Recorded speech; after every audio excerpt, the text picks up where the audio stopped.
शुक्लांबरधरं विष्णुं शशिवर्णं चतुर्भुजं प्रसन्नवदनं ध्यायेत् सर्वविघ्नोपशान्तयेत्। गुरुर्ब्रह्मा गुरुर्विष्णुः गुरुर्देवो महेश्वरः गुरुः साक्षात् परब्रह्म तस्मै श्रीगुरवे नमः।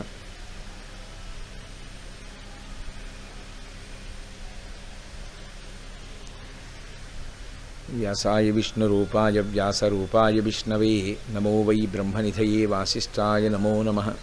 कूजन्तं राम रामेति मधुरं मधुराक्षरम् आरुह्य कविताशाखां वन्दे वाल्मीकिकोकिलं।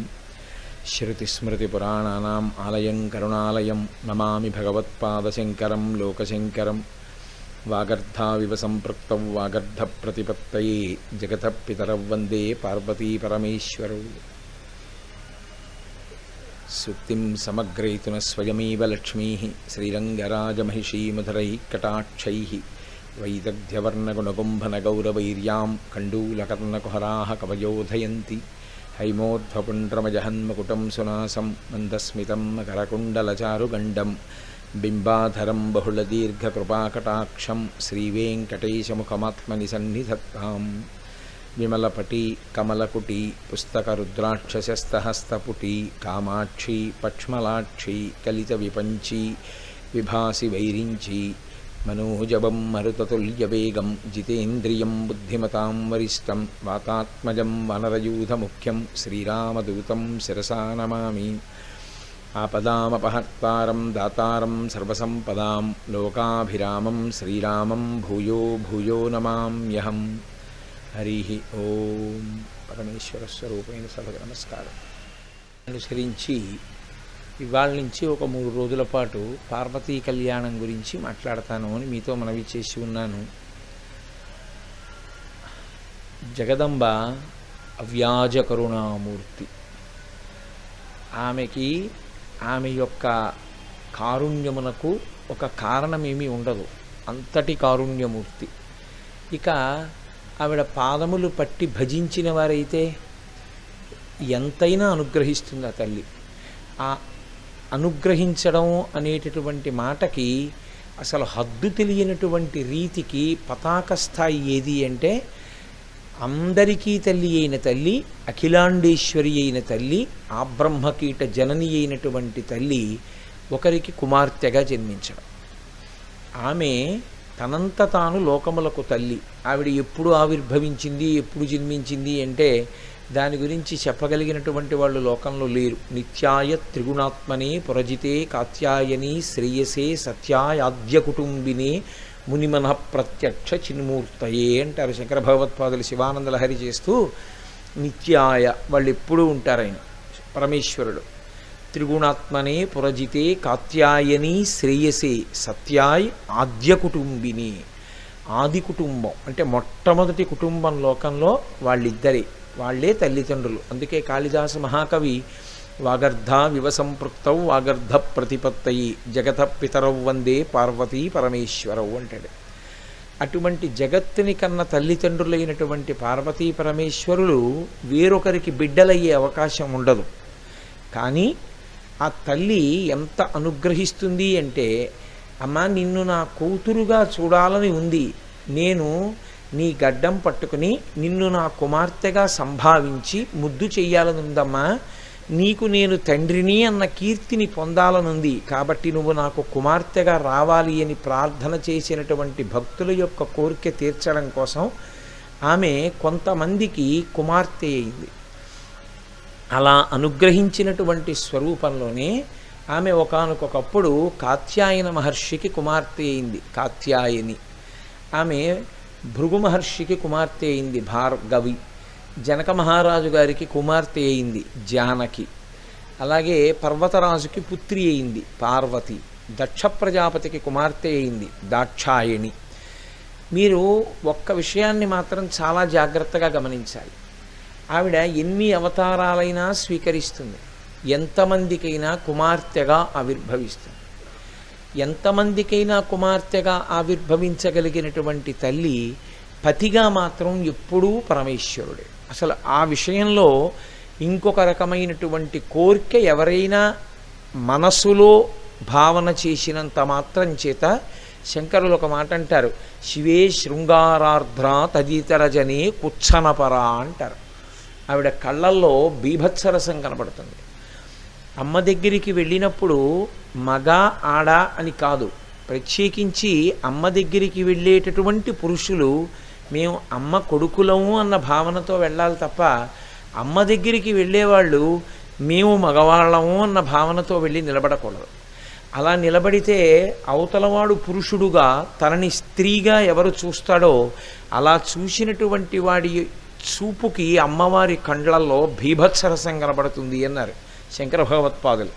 ఆమె జగజ్జనని కనుక ఆమె ముందు నిలబడినప్పుడు కేవలము మాతృభావన తప్ప అన్యభావన పనికిరాదు. అందుకే ఆవిడ లోకంలో ఆమె యందు కామము కలిగి ఉండడానికి అర్హత పొందినవాడు ఒక్క పరమేశ్వరుడే. అందుకే ఆమె శివకామ సుందరి. పరమేశ్వరునికి మాత్రము ఆయన యొక్క కామము కదలడానికి ఆమె తగినటువంటి క్షేత్రము తప్ప మిగిలిన వాళ్ళకి ఆవిడ అఖిలాండేశ్వరి, సమస్త భువనములకు ఆవిడ తల్లి. అటువంటి తల్లి అపారమైన కారుణ్యం చేత కుమార్తెగా జన్మిస్తుంటుంది. అలా ఆమె అవతరించినటువంటి అవతారాల్లో ఒక ప్రశస్తమైనటువంటి అవతారం దాక్షాయణి. దాక్షాయణి అన్న పేరుతో ఆవిడ ఆవిర్భవించింది ఒకప్పుడు. ఎందువల్ల అంటే దక్ష ప్రజాపతి కోరుకున్నాడమ్మా, నువ్వు నా కడుపున పుట్టాలి, నీవు నాకు కుమార్తెవి కావాలి, అనుగ్రహించింది, దాక్షాయణిగా జన్మించింది. ఇబ్బంది అలా ఎక్కడొచ్చిందంటే అవగాహన రాహిత్యము అయోమయము దేనివల్ల పెరుగుతాయంటే అహంకారం చేత పెరిగిపోతాయి. ఆ అహంకారం అర్థం పర్థం లేని అహంకారం కింద తయారైందనుకోండి, దానివల్ల యుక్తాయుక్త విచక్షణ మరిచిపోయి చిట్ట చివరికి చేటు తెచ్చుకుంటారు. దక్ష ప్రజాపతి అమ్మవారిని తన కుమార్తెగా కావాలి అని కోరుకున్నాడు. ఆమె జన్మించింది, దాక్షాయణి అని పేరుంచుకుంది. ఇప్పుడు జగన్మాత నా కడుపున జన్మించింది అని ఎంతో సంతోషించాలి. ఆమె ఎవరికి కుమార్తెగా జన్మించినా ఆమె మాత్రం పరమశివునికే ఇల్లాలు. అందుకని పరమశివునికి ఇల్లాలైంది. అక్కడి వరకు దక్షుడికి కూడా ఏమీ అభిప్రాయ భేదం లేదు. ఇబ్బందల్లా ఎక్కడొచ్చిందంటే ఎప్పుడో ఒకప్పుడు ఒక గొప్ప సభ జరుగుతోంది. ఆ సభలో బ్రహ్మగారు పరమేశ్వరుడు కూర్చుని ఉన్నారు. వాళ్ళిద్దరూ సభలో పూజనీయులు. దక్ష ప్రజాపతి సభలోకి వచ్చారు. దక్ష ప్రజాపతి సభలోకి వస్తే అందరూ లేచి నిలబడ్డారు. ఒక్క పరమేశ్వరుడు బ్రహ్మగారు నిలబడలేదు, ఎందుకంటే నిలబడకూడదు కనుక. అయినా పరమేశ్వరుడు పార్వతీదేవితో తర్వాత చెప్పాడు, నేను అలా లేచి నిలబడకూడదు, దక్షుడి యొక్క దేహ సంబంధాన్ని దృష్టిలో పెట్టుకుని నిలబడకూడదు, కాబట్టి నేను నమస్కరించాలి అంటే దేన్ని చూసి నమస్కరించాలి? సర్వప్రాణుల యందు నేనే విష్ణువు, విష్ణువే శివుడు కనుక ఆయన యందు విష్ణువుని చూసి నేను నమస్కరించాను లోపల. కానీ నేను లేచి నిలబడకూడదు కనుక నిలబడలేదు. కానీ దక్ష ప్రజాపతి వేరుగా ఆలోచించాడు. ఇది చాలా ఇబ్బందికరమైనటువంటి అయోమయంతో కూడుకున్నటువంటి అవ్యవస్థ. పరమేశ్వరుడు నాకు అల్లుడు, నా కుమార్తెకి భర్త, నేను మామగారిని, కాబట్టి అతనికన్నా నేను గొప్పవాణ్ణి. ఎందుకు? మామగారు అయినందుకు. మామగారు అయ్యేటట్టు అమ్మవారు అవకాశం ఇచ్చిందా? తాను నిజంగా మామగారా పరమశివుడికి? తాను పరమశివుడికి మామగారు కాగలడా? తాను పరమశివుడికి మామగారు కావాలి అంటే నిజంగా ఆదిశక్తి ఆమె కుమార్తె అయి ఉండాలి. ఆదిశక్తి పూర్వజ, అందరికన్నా ముందు పుట్టిన తల్లి. ఆమె ఒకరికి కుమార్తె కాదు, ఈయన్ని అనుగ్రహించడానికి కుమార్తె అయింది. ఈమె కుమార్తె అయింది కాబట్టి అల్లుడైపోతాడు పరమశివుడు. ఎందుకనంటే ఆమెకి భర్త ఎప్పుడూ ఆయనే కాబట్టి ప్రకృతి పురుషుణ్ణి చేరుతుంది కనుక శివుడు అల్లుడయ్యాడు. ఈ సత్యాన్ని మరిచిపోయాడు. తాను పరమేశ్వరుడికి మామగారిగా ఉండడంలో ఎంత అభ్యున్నతిని పొందాను అన్నదాన్ని విస్మరించాడు. విస్మరించి నేను మామగారిని కాబట్టి పరమేశ్వరుడు లేచి నిలబడలేదు, ఈ మిష పెట్టుకున్నాడు. అక్కడి నుంచి ఆ సభలో పరమశివుణ్ణి చాలా ఘోరమైనటువంటి నింద చేశాడు. అది నింద చేసిన పరమేశ్వరుడి పట్ల నిందావాక్యము అన్వయము కాదు. ఎప్పుడైనా అంతే. ఎందుకంటే మీరు పరమేశ్వరుణ్ణి నింద చేద్దామని అనుకున్నారనుకోండి, అసలు పరమేశ్వర ప్రసాదం ఉంటే తప్ప నింద చేయలేరు. పరమేశ్వరుడు అనుగ్రహిస్తే సరేలే నన్ను నింద చెయ్యి అని ఆయన అనుగ్రహించాడు అనుకోండి, మీరు నింద చేయగలరు. ఆయన నేను అంగీకరించాను అన్నాడు అనుకోండి, మీరు నిందించలేరు. ఎందుకనో నేను చెప్పనే. ఆయన్ని నింద చేద్దామని ఒకడు అనుకున్నాడు, నింద చేసి మాట్లాడాలి కదా. పరమేశ్వరుడు వాక్స్తంభనం చేశాడు అనుకోండి, ఎలా నిందిస్తాడు? ఫోన్లేండి పైకి తిట్టను లోపల తిట్టుకుంటానన్నాడు అనుకోండి, ఆయన ఊపిరిగా బయటికి వెళ్ళిపోయాడు అనుకోండి, ఎలా తిడతాడు? కాబట్టి పరమేశ్వరానుగ్రహంతోనే పరమేశ్వరుణ్ణి నింద చెయ్యాలి. అందుకే భగవంతుడు లేడు అని అన్నాను అనుకోండి, నేను భగవంతుడు అన్న మాట ఓసారి అన్నాను అంటే అలాంటిదోటి ఉందనేనా దాని అర్థం? ఇప్పుడు మైకు లేదు అన్నాను అనుకోండి, మైకు లాంటి పదార్థం ఒకటి ఉంది అనేనా దాని అర్థం? భగవంతుడు లేడు అని నేను అన్నాను అనుకోండి, భగవంతుడు అన్నదోటి ఉంది అనేనా దాని అర్థం? అందుకే ఒక్క పరమేశ్వరుని యందు నిందావాక్యం అసలు అన్వయం కాదు. ఇప్పుడు నేను పార్వతీ కళ్యాణాన్ని ప్రధాన ఇతివృత్తంగా స్వీకరించవలసి ఉంటుంది కాబట్టి నేను విహంగ వీక్షణం చేస్తున్నాను దక్ష యజ్ఞం గురించి, సతీదేవి యొక్క ఆవిర్భావం గురించి. ఇప్పుడు ఆ తల్లి సతీదేవిగా దాక్షాయణిగా జన్మించి పరమశివునికి ఇల్లాలయ్యింది. దక్ష ప్రజాపతి ఇది తెలుసుకోలేక శివుణ్ణి నింద చేశాడు. శివుణ్ణి నింద చేసినా పరమేశ్వరుడు కిమ్మనలేదు. ఎందుకు మాట్లాడలేదు? మాట్లాడలేక కాదు, నన్ను నింద చేస్తావా నిన్ను నింద చేస్తాను అనలేక కాదు, తన యందు చలనం ఉండదు. ఆయన ఇతరులు వచ్చి ఆగ్రహాన్ని ప్రదర్శించాడనుకోండి, యువతల ఆయన దాన్ని పుచ్చుకోలేదనుకోండి, అన్ని వేళలా అది మంచిది కాదు.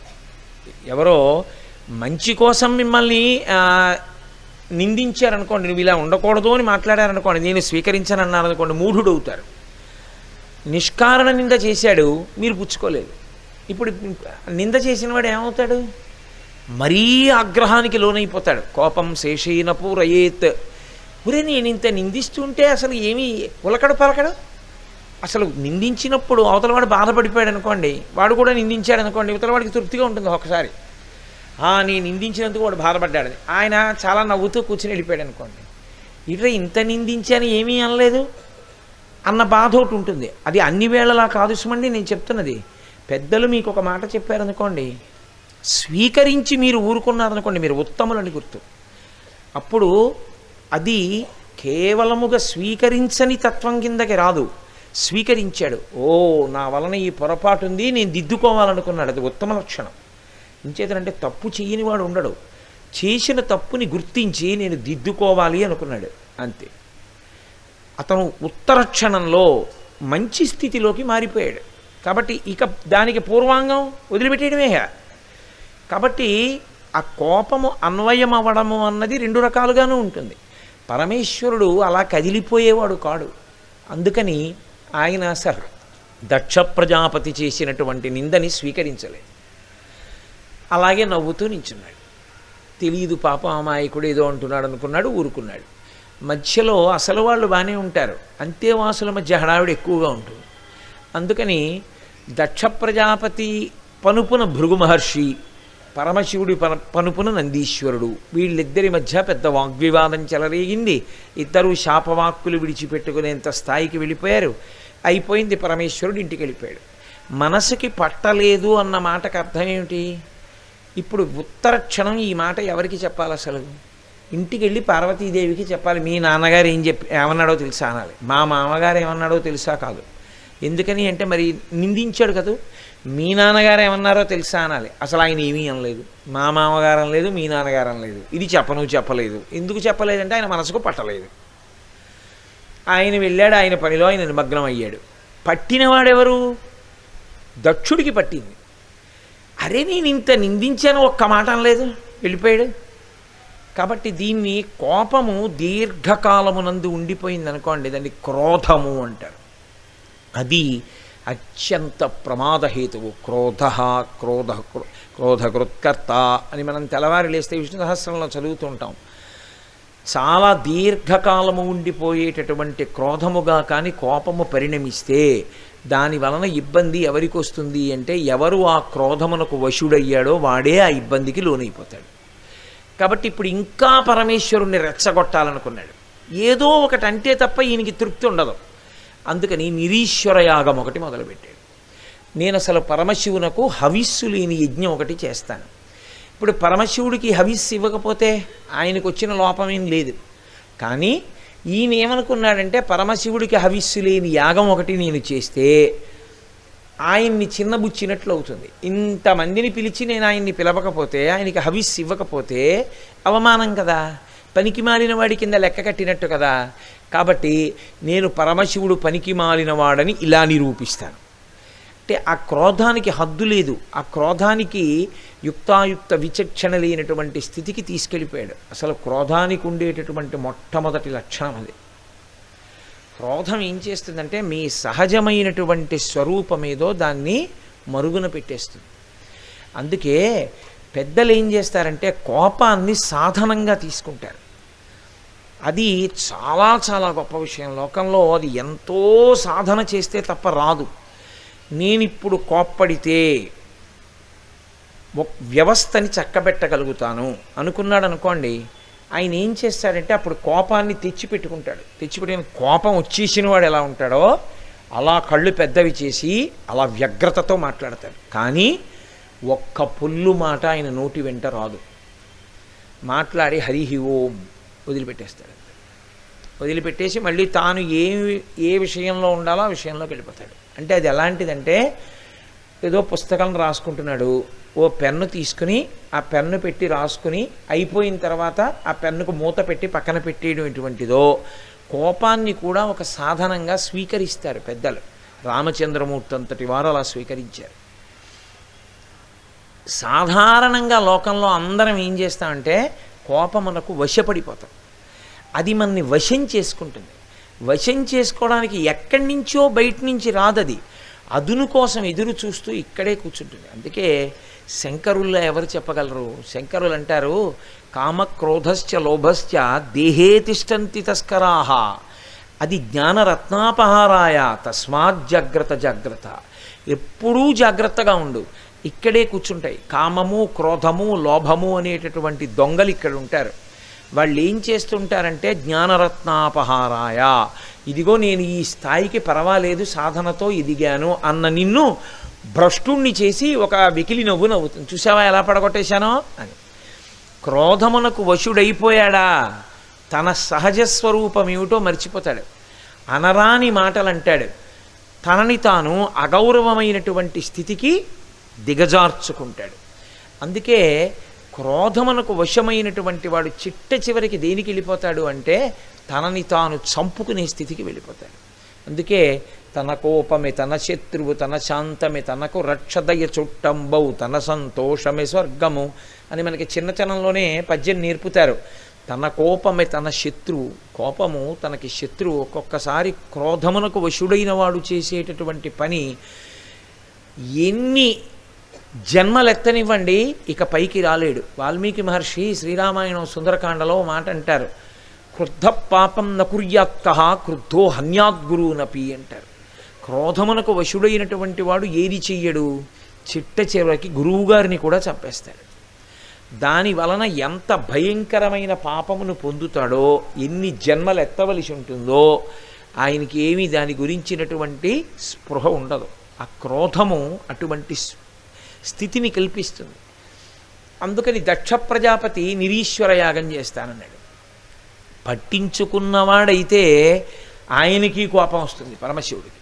ఇప్పుడు ఆయనకి కోపం వచ్చేసింది అనుకోండి, దక్ష ప్రజాపతే కాదు పాడైపోయింది, పరమశివుడు కూడా పాడైపోయిన వాడు అవుతాడు. ఆయన అలాగే ఉన్నాడు. ఇప్పుడు కథ ఒక విచిత్రమైన స్థితికి చేరింది. ఇది మొట్టమొదట వ్యక్తి తప్పు, తర్వాత ఏమైపోయిందంటే సామాజికమైనటువంటి తప్పుగా మారిపోయింది. మొట్టమొదట దక్షుడు ఒక్కడిదే తప్పు క్రోధం చేత, తరువాత దానికి వశుడవడం నందీశ్వరుడి తప్పు, తర్వాత వశుడవడం భృగువు తప్పు. ఇప్పుడు అది మూడు లోకముల తప్పుగా మారింది. ఎందుచేత ఆ యాగం అటువంటిది అన్నప్పుడు వెళ్లకుండా ఎవరుండాలి?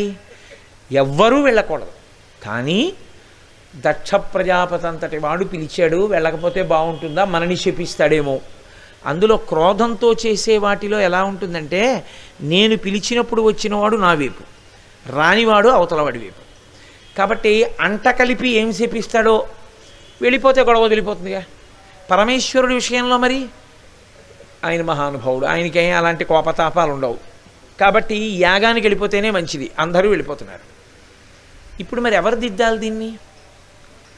దక్షయజ్ఞాన్ని దాక్షాయణి అవతారము యొక్క ప్రశస్తి దాక్షాయణిగా తల్లి 2 సందేశములను లోకానికి ఇచ్చింది.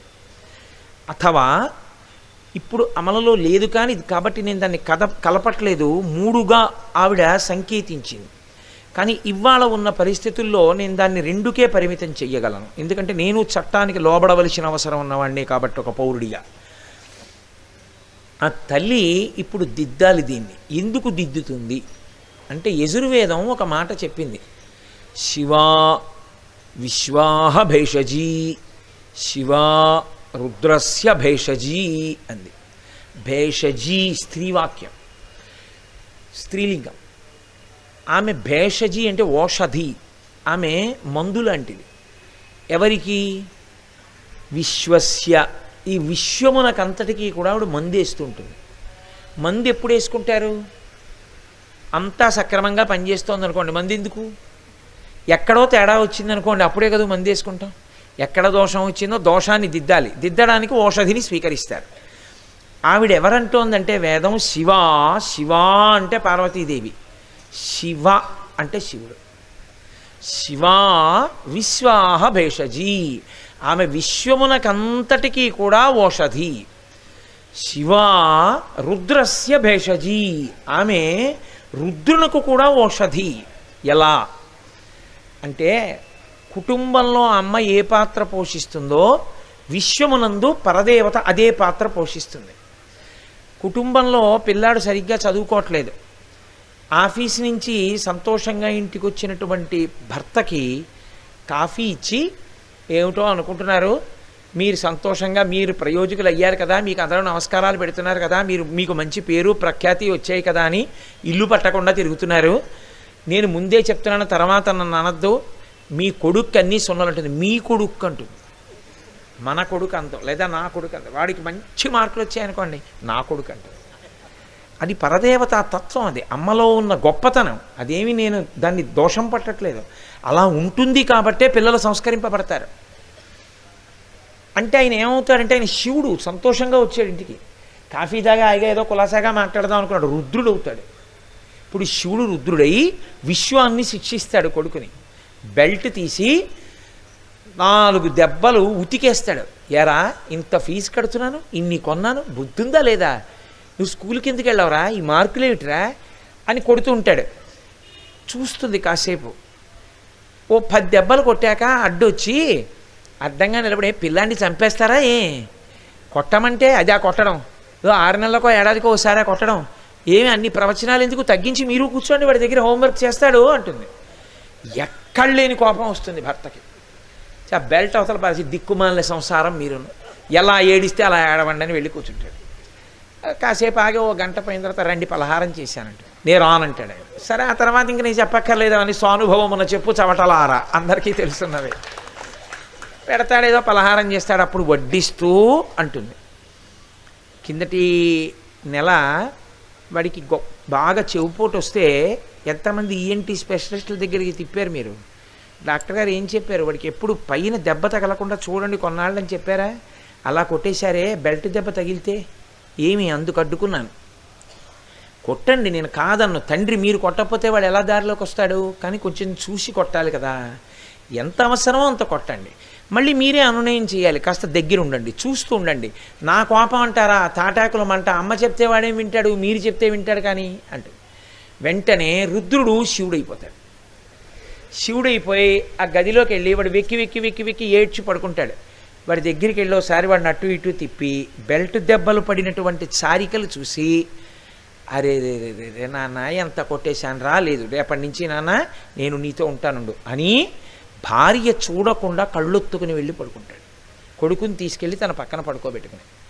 ఇప్పుడు ఆవిడే శివుణ్ణి రుద్రుణ్ణి చేసింది, ఆవిడే రుద్రుణ్ణి శివుణ్ణి చేసింది, ఆవిడే కొడుకుని కొట్టించింది, ఆవిడే కొడుకు మీద తండ్రికి ప్రేమ కలిగేట్టు చేసింది. దేనికి? ఇద్దరి అభ్యున్నతికి. తండ్రి పేరు నిలబెడాలి, కొడుకు వృద్ధిలోకి రావాలి. శివా అమ్మవారు ఏం చేస్తుందని చెప్తోందంటే వేదం, రుద్రస్య భేషజీ, కోపం వచ్చినటువంటి రుద్రుణ్ణి శివుణ్ణి చేస్తుంది. ప్రశాంతంగా పట్టించుకోకుండా హాయిగా తనలో తాను రమిస్తున్నటువంటి శివుణ్ణి రుద్రుణ్ణి చేస్తుంది. చేసి విశ్వాన్ని ఓ దెబ్బ కొట్టిస్తుంది తప్పు చేసినప్పుడు. అప్పుడు అందరూ దారిలోకి వస్తారు.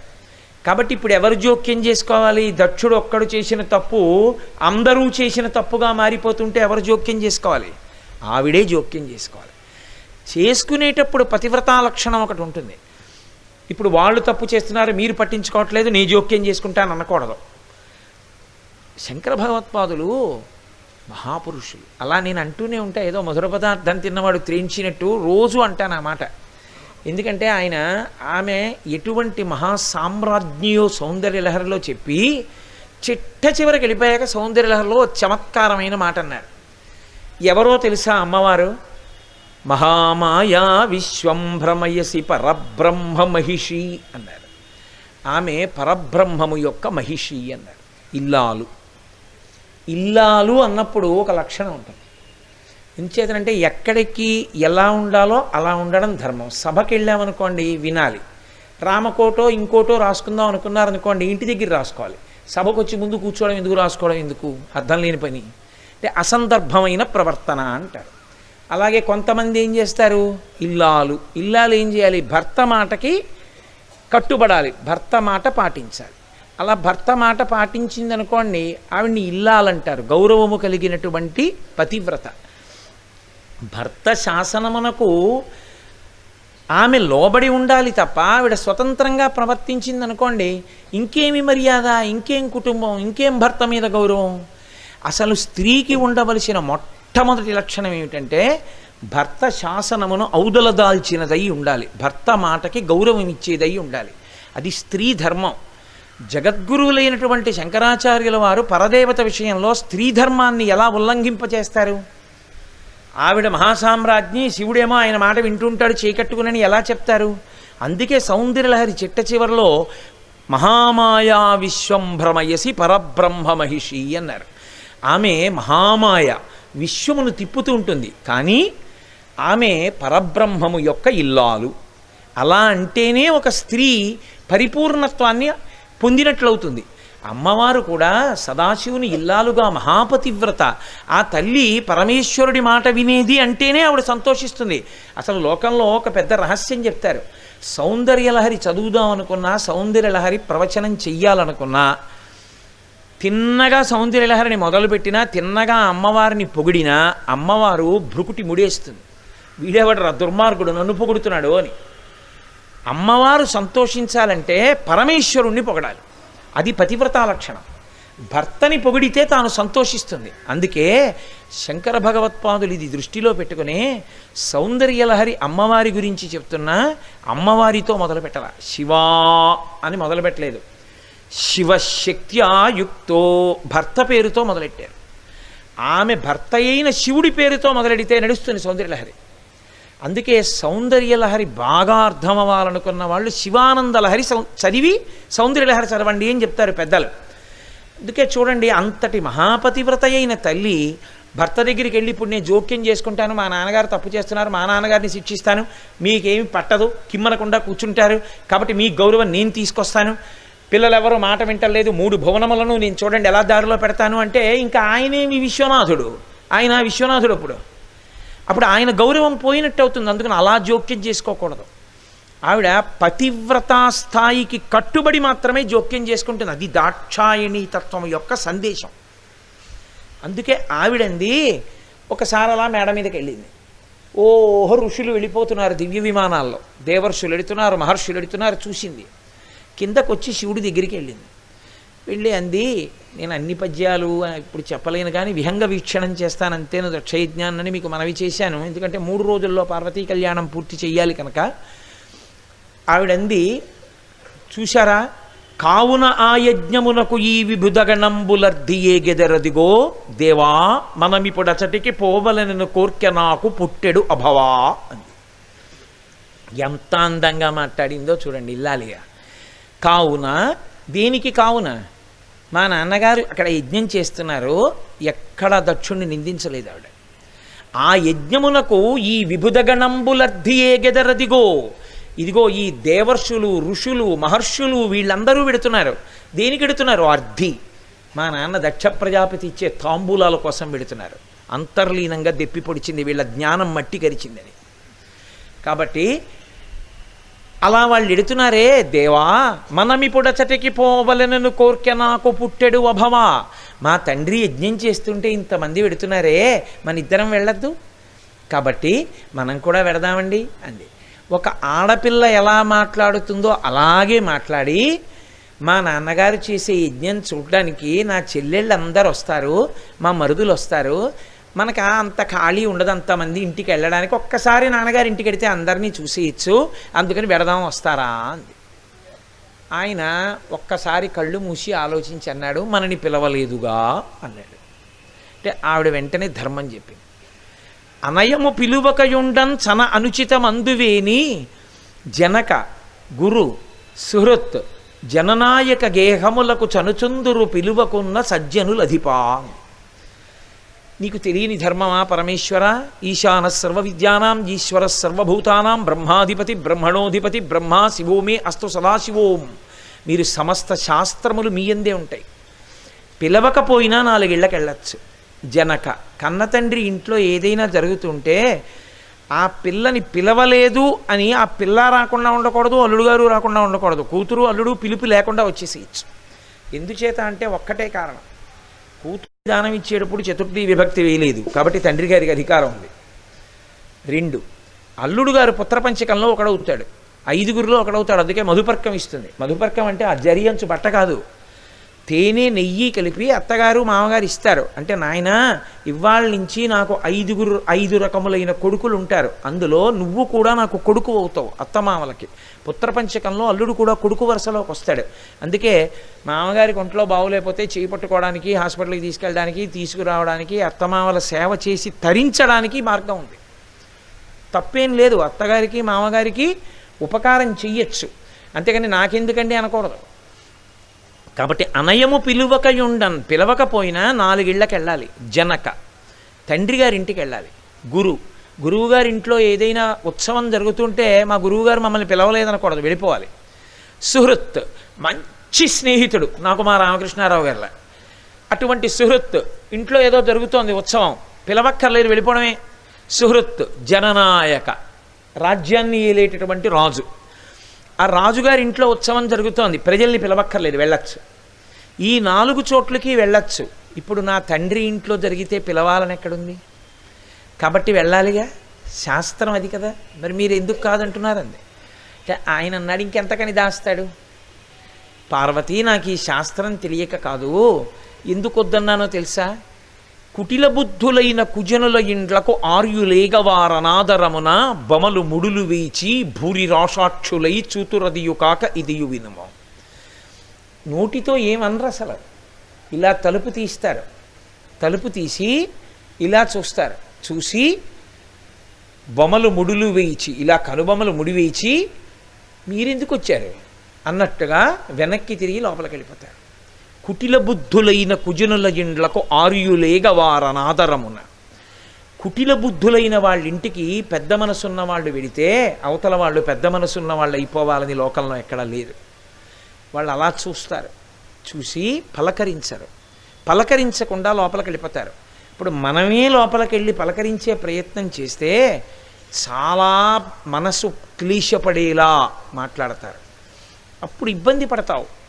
నువ్వు దక్షుని కూరిమిసుతలలో ఒకతవైనను నా సంబంధముచే పూజ పడగ జాలవుతరుని. ఒకప్పుడు మీ నాన్నే నాకు ఇచ్చాడు, కానీ ఇప్పుడు మీ నాన్నకి నేనంటే కోపం. ఒకప్పుడు ఒక విషయం జరిగిందని పూర్వగాథంతా చెప్పాడు, ఇప్పుడు నువ్వు నా భార్యవి, అందుకే నిన్ను చూస్తే మీ నాన్నకి నా కూతురని జ్ఞాపకం రాదు, శివుడి భార్య అని గుర్తొస్తుంది. గుర్తొచ్చి నాకు చెయ్యవలసిన అవమానం నీకు చేస్తాడు, అప్పుడు నువ్వు బాధపడతావు. దక్షుడికి నువ్వంటే ఇష్టమే, కానీ ఇప్పుడు ఎందుకు అలా అయిపోయిందో తెలుసా? నా భార్యవి కనుక. అంటే ఎంత చించలమతో చూడండి దక్షుడు. కాబట్టి నా మాట విను వెళ్ళకన్నాడు. ఆవిడంది నేను వెడతానండి. చాలామంది నేను ఎన్నో గ్రంథాల్లో కూడా చూశాను, భర్త చెప్పిన మాట వినక పార్వతీదేవి బయలుదేరినది అంటారు. అసలు ఆవిడ అవతార సందేశం అది కాదు. పార్వతీదేవి కాదు, పరదేవత ఎన్నడూ అలా చెయ్యదు. నేను మీతో మనవి చేసి ఆవిడ ఇలా చేసింది అంటే శివా విశ్వాహ భేషజీ తప్పు దిద్దాలి ఇప్పుడు ఆవిడ. అందుకని ఆవిడంది నేను వెళ్ళొస్తాను. తప్పకుండా ఆవిడని వెళ్ళవద్దు అంటుంటే వెళ్ళలేదు, వెళ్ళమని శివుడే అన్నాడు. కానీ ఎలా వెళ్ళిందంటే నా భర్త ఆగ్రహానికి గురి అయి తండ్రి యజ్ఞం చేస్తున్నాడు అని కట్టుబట్టతో బయలుదేరింది. సాధారణంగా ఎలా ఉంటుందంటే పుట్టింటికి వెళ్ళేటప్పుడు ఆడవాళ్ళు మెట్టినింటిలో తాము పొందిన ఐశ్వర్యము ప్రకటనమయ్యేటట్టు పెడతారు. ఎందుచేత అంటే తల్లికి తండ్రికి ఎప్పుడూ ఏ ప్రశ్న వేస్తారంటే అమ్మ నువ్వు సంతోషంగా ఉన్నావా నాన్న అక్కడ అంటారు. ఎందుకు ప్రేమ కదా, ఆ ప్రేమ చేత కడుపున పుట్టిన బిడ్డ కాబట్టి అమ్మ నీకేం ఇబ్బంది లేదు కదా నాన్న అంటారు. ఆ మాట అనవలసిన అవసరం లేకుండా ఎప్పుడు కనపడుతుంది? భర్తతో కలిసి వచ్చి ఎంతో సంతోషంగా ఇద్దరూ కలిసి లోపలికి వచ్చి ఎంతో సంతోషంగా మాట్లాడుకుంటూ పలకరించారనుకోండి, అసలు ఆ ప్రశ్న తల్లిదండ్రులు లేరు. అథవా ఆయన వెనకాల వస్తున్నాడు, ముందు ఈవిడ వచ్చింది అంటే పుట్టింట్లో చేయించిన నగలు కాకుండా అత్తవారింట్లో చాలా నగలు చేయించుకుని వేసుకుని వచ్చింది అనుకోండి, పుట్టింటి వారు సంతోషిస్తారు కదా, ఓ నా కూతురు చాలా గౌరవింపబడుతోందనమాట అని సంతోషిస్తారు. అలా కాకుండా వచ్చిందనుకోండి కలుక్కుమంటుంది పుట్టినింటి వారి హృదయం. దక్షుడు తనని అవమానించవచ్చు, కానీ దక్షుడి మనసు తానింత ప్రేమగా పార్వతీదేవిని చూస్తుండగా ఎందుకు బాధపడాలి ఆ విషయంలో? ఇది ఆయన పెద్ద మనసు పరమేశ్వరుడిది. ఆయన వెంటనే ప్రమదగణాల్ని పిలిచి అన్నాడు, మీ అమ్మ కట్టుకోవడానికి కావలసినన్ని పట్టుపుట్టాలు, పెట్టుకోవడానికి కావలసినన్ని నగలు, ఆవిడ సింగారం చేసుకోవడానికి కావలసినటువంటి సమస్తమైనటువంటి అంగరాగములు అన్నీ పట్టుకెళ్ళండి అన్నాడు. అన్నీ పట్టుకున్నారు, వెనకాతల బయలుదేరారు. తల్లి వెడుతోంది ముందు. తిన్నగా దక్ష ప్రజాపతి యజ్ఞం చేస్తున్న యజ్ఞవాట మనకు వెళ్ళింది. అదే మా దక్షారామం కాకినాడలో. కర్మగాలది ద్రాక్షారామం అయింది. దక్షారామము దక్షుని యొక్క ఆరామము. అప్పుడు తల్లి అక్కడికి బయలుదేరి తిన్నగా వెళ్ళింది. తల్లి గబగబా పరిగెత్తుకొచ్చింది, అమ్మ బాగున్నావా అని పలకరించింది. తల్లి ఎలా ఆగగలదు? ఆగలేదు. అన్నదమ్ములు పలకరించారు, కానీ దక్షుడు మాత్రం ఇలా కన్నెత్తి కూడా చూడలేదు. దక్షుడే పలకరించినప్పుడు మనం పలకరిస్తే లేనిపోని ఉపద్రవం వస్తుందని సభలో ఉన్నవాళ్ళు ఎవ్వరూ పలకరించలేదు. ఏ పరదేవతానుగ్రహంతో వాళ్ళు యజ్ఞం చేస్తున్నారో, ఏ తల్లి అనుగ్రహానికి వాళ్ళల్లో కదలికలున్నాయో వాళ్ళు తల్లిని పన్నెత్తి కూడా పలకరించలే. ఇప్పుడు ఆ తల్లి అంది దక్ష ప్రజాపతిని, నువ్వెందుకు శివుణ్ణి పిలవలేదు అని అడిగింది.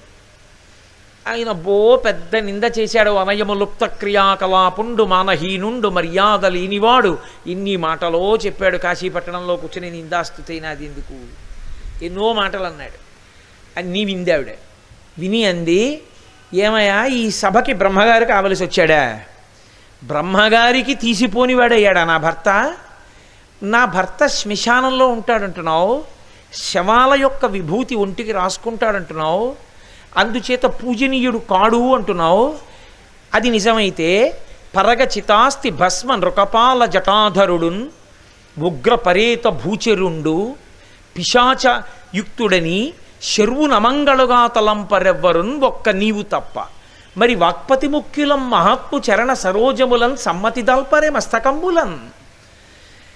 ఆయన ఏదో పిశాచాలు ఆయన చుట్టూ తిరుగుతుంటాయి, ఆయన మహాశ్మశానంలో ఉంటాడు ఇలా చెప్తున్నావు కదా, నిజంగా ఆయనంత పూజనీయుడు కాకపోతే నువ్వు పిలిచి తెచ్చుకున్న ఈ బ్రహ్మగారు, నువ్వు ఆహ్వానించి తీసుకొచ్చిన ఈ సరస్వతి, వీళ్ళందరూ పరమశివుని యొక్క పాదముల కంటుకున్నటువంటి ధూళికణాల్ని తమ తల మీద ఎందుకు చల్లుకుంటారు?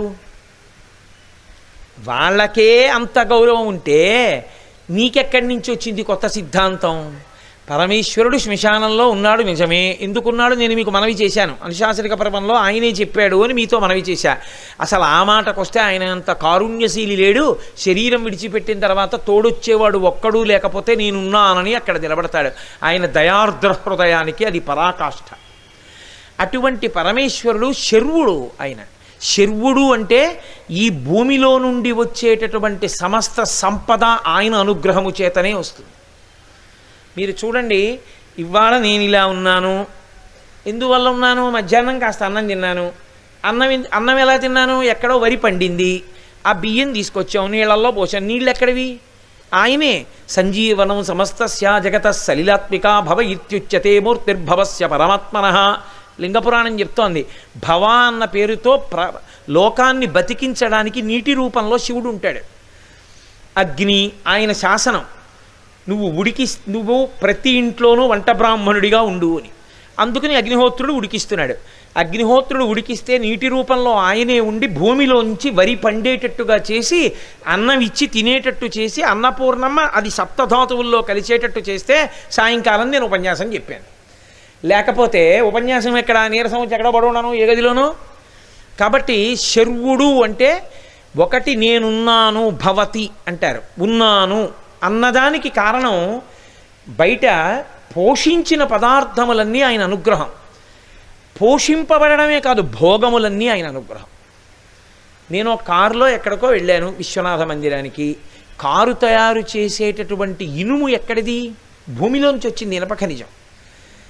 ఆ కారులో పోయడానికి కావలసిన పెట్రోల్ ఎక్కడిది? భూమిలోంచి వచ్చింది.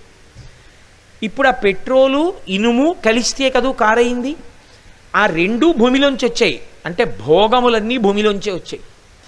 నిలబడడానికి కావలసినవన్నీ భూమిలోంచే వచ్చాయి. నిలబడడానికి కావలసినవి, భోగాలకి కావలసినవి పరమేశ్వరుడై ఉన్నాడు. నువ్వు చేసే యజ్ఞం, అందులోని సృక్కు, అందులో వాడుతున్నటువంటి స్రవం, రుద్రంలో అభిషేక మంత్రాల్లో చెప్తారు స్వామి గురించి, ఇవన్నీ పరమశివ స్వరూపాలే అని. ఆ యజ్ఞశాల, నీ బతుకు, నువ్వు ఉన్నానండం, నువ్వు మాట్లాడడం, నువ్వు తినడం, నువ్వు ఇస్తున్న హవిస్సు, ఇవన్నీ శివుడు. శివుడిని వద్దండం ఏమిట్రా? శివుడు లేకుండా అసలు యజ్ఞం ఉంటుందా? దేనికి అవమానించావు శివుణ్ణి అని ఆవిడ అడిగి, దక్షుడు మనసు మార్చుకోకపోతే ఆవిడ ఒక మాట అంది. ఇప్పుడు తన తప్పు తాను దిద్దుకుంటాడేమో ఒక అవకాశం ఇచ్చింది. ఆయన దిద్దుకునే పరిస్థితిలో లేడు. ఇప్పుడు ఆయన దిద్దుకోవట్లేదు. ఒక్కరు లేచి తప్పయా, ఆవిడ చెప్పింది నిజం, నీ బుద్ధి మార్చుకో అని అనలేదు. కాబట్టి ఇప్పుడు 3 లోకముల తప్పు అక్కడ ఉంది. ఇప్పుడు ఈ తప్పు దిద్దాలి. తప్పు దిద్దడానికి మీరు ఒక్కటి గుర్తుపెట్టుకోండి, ఆవిడ పరదేవత, ఆవిడ ఆదిపరాశక్తి.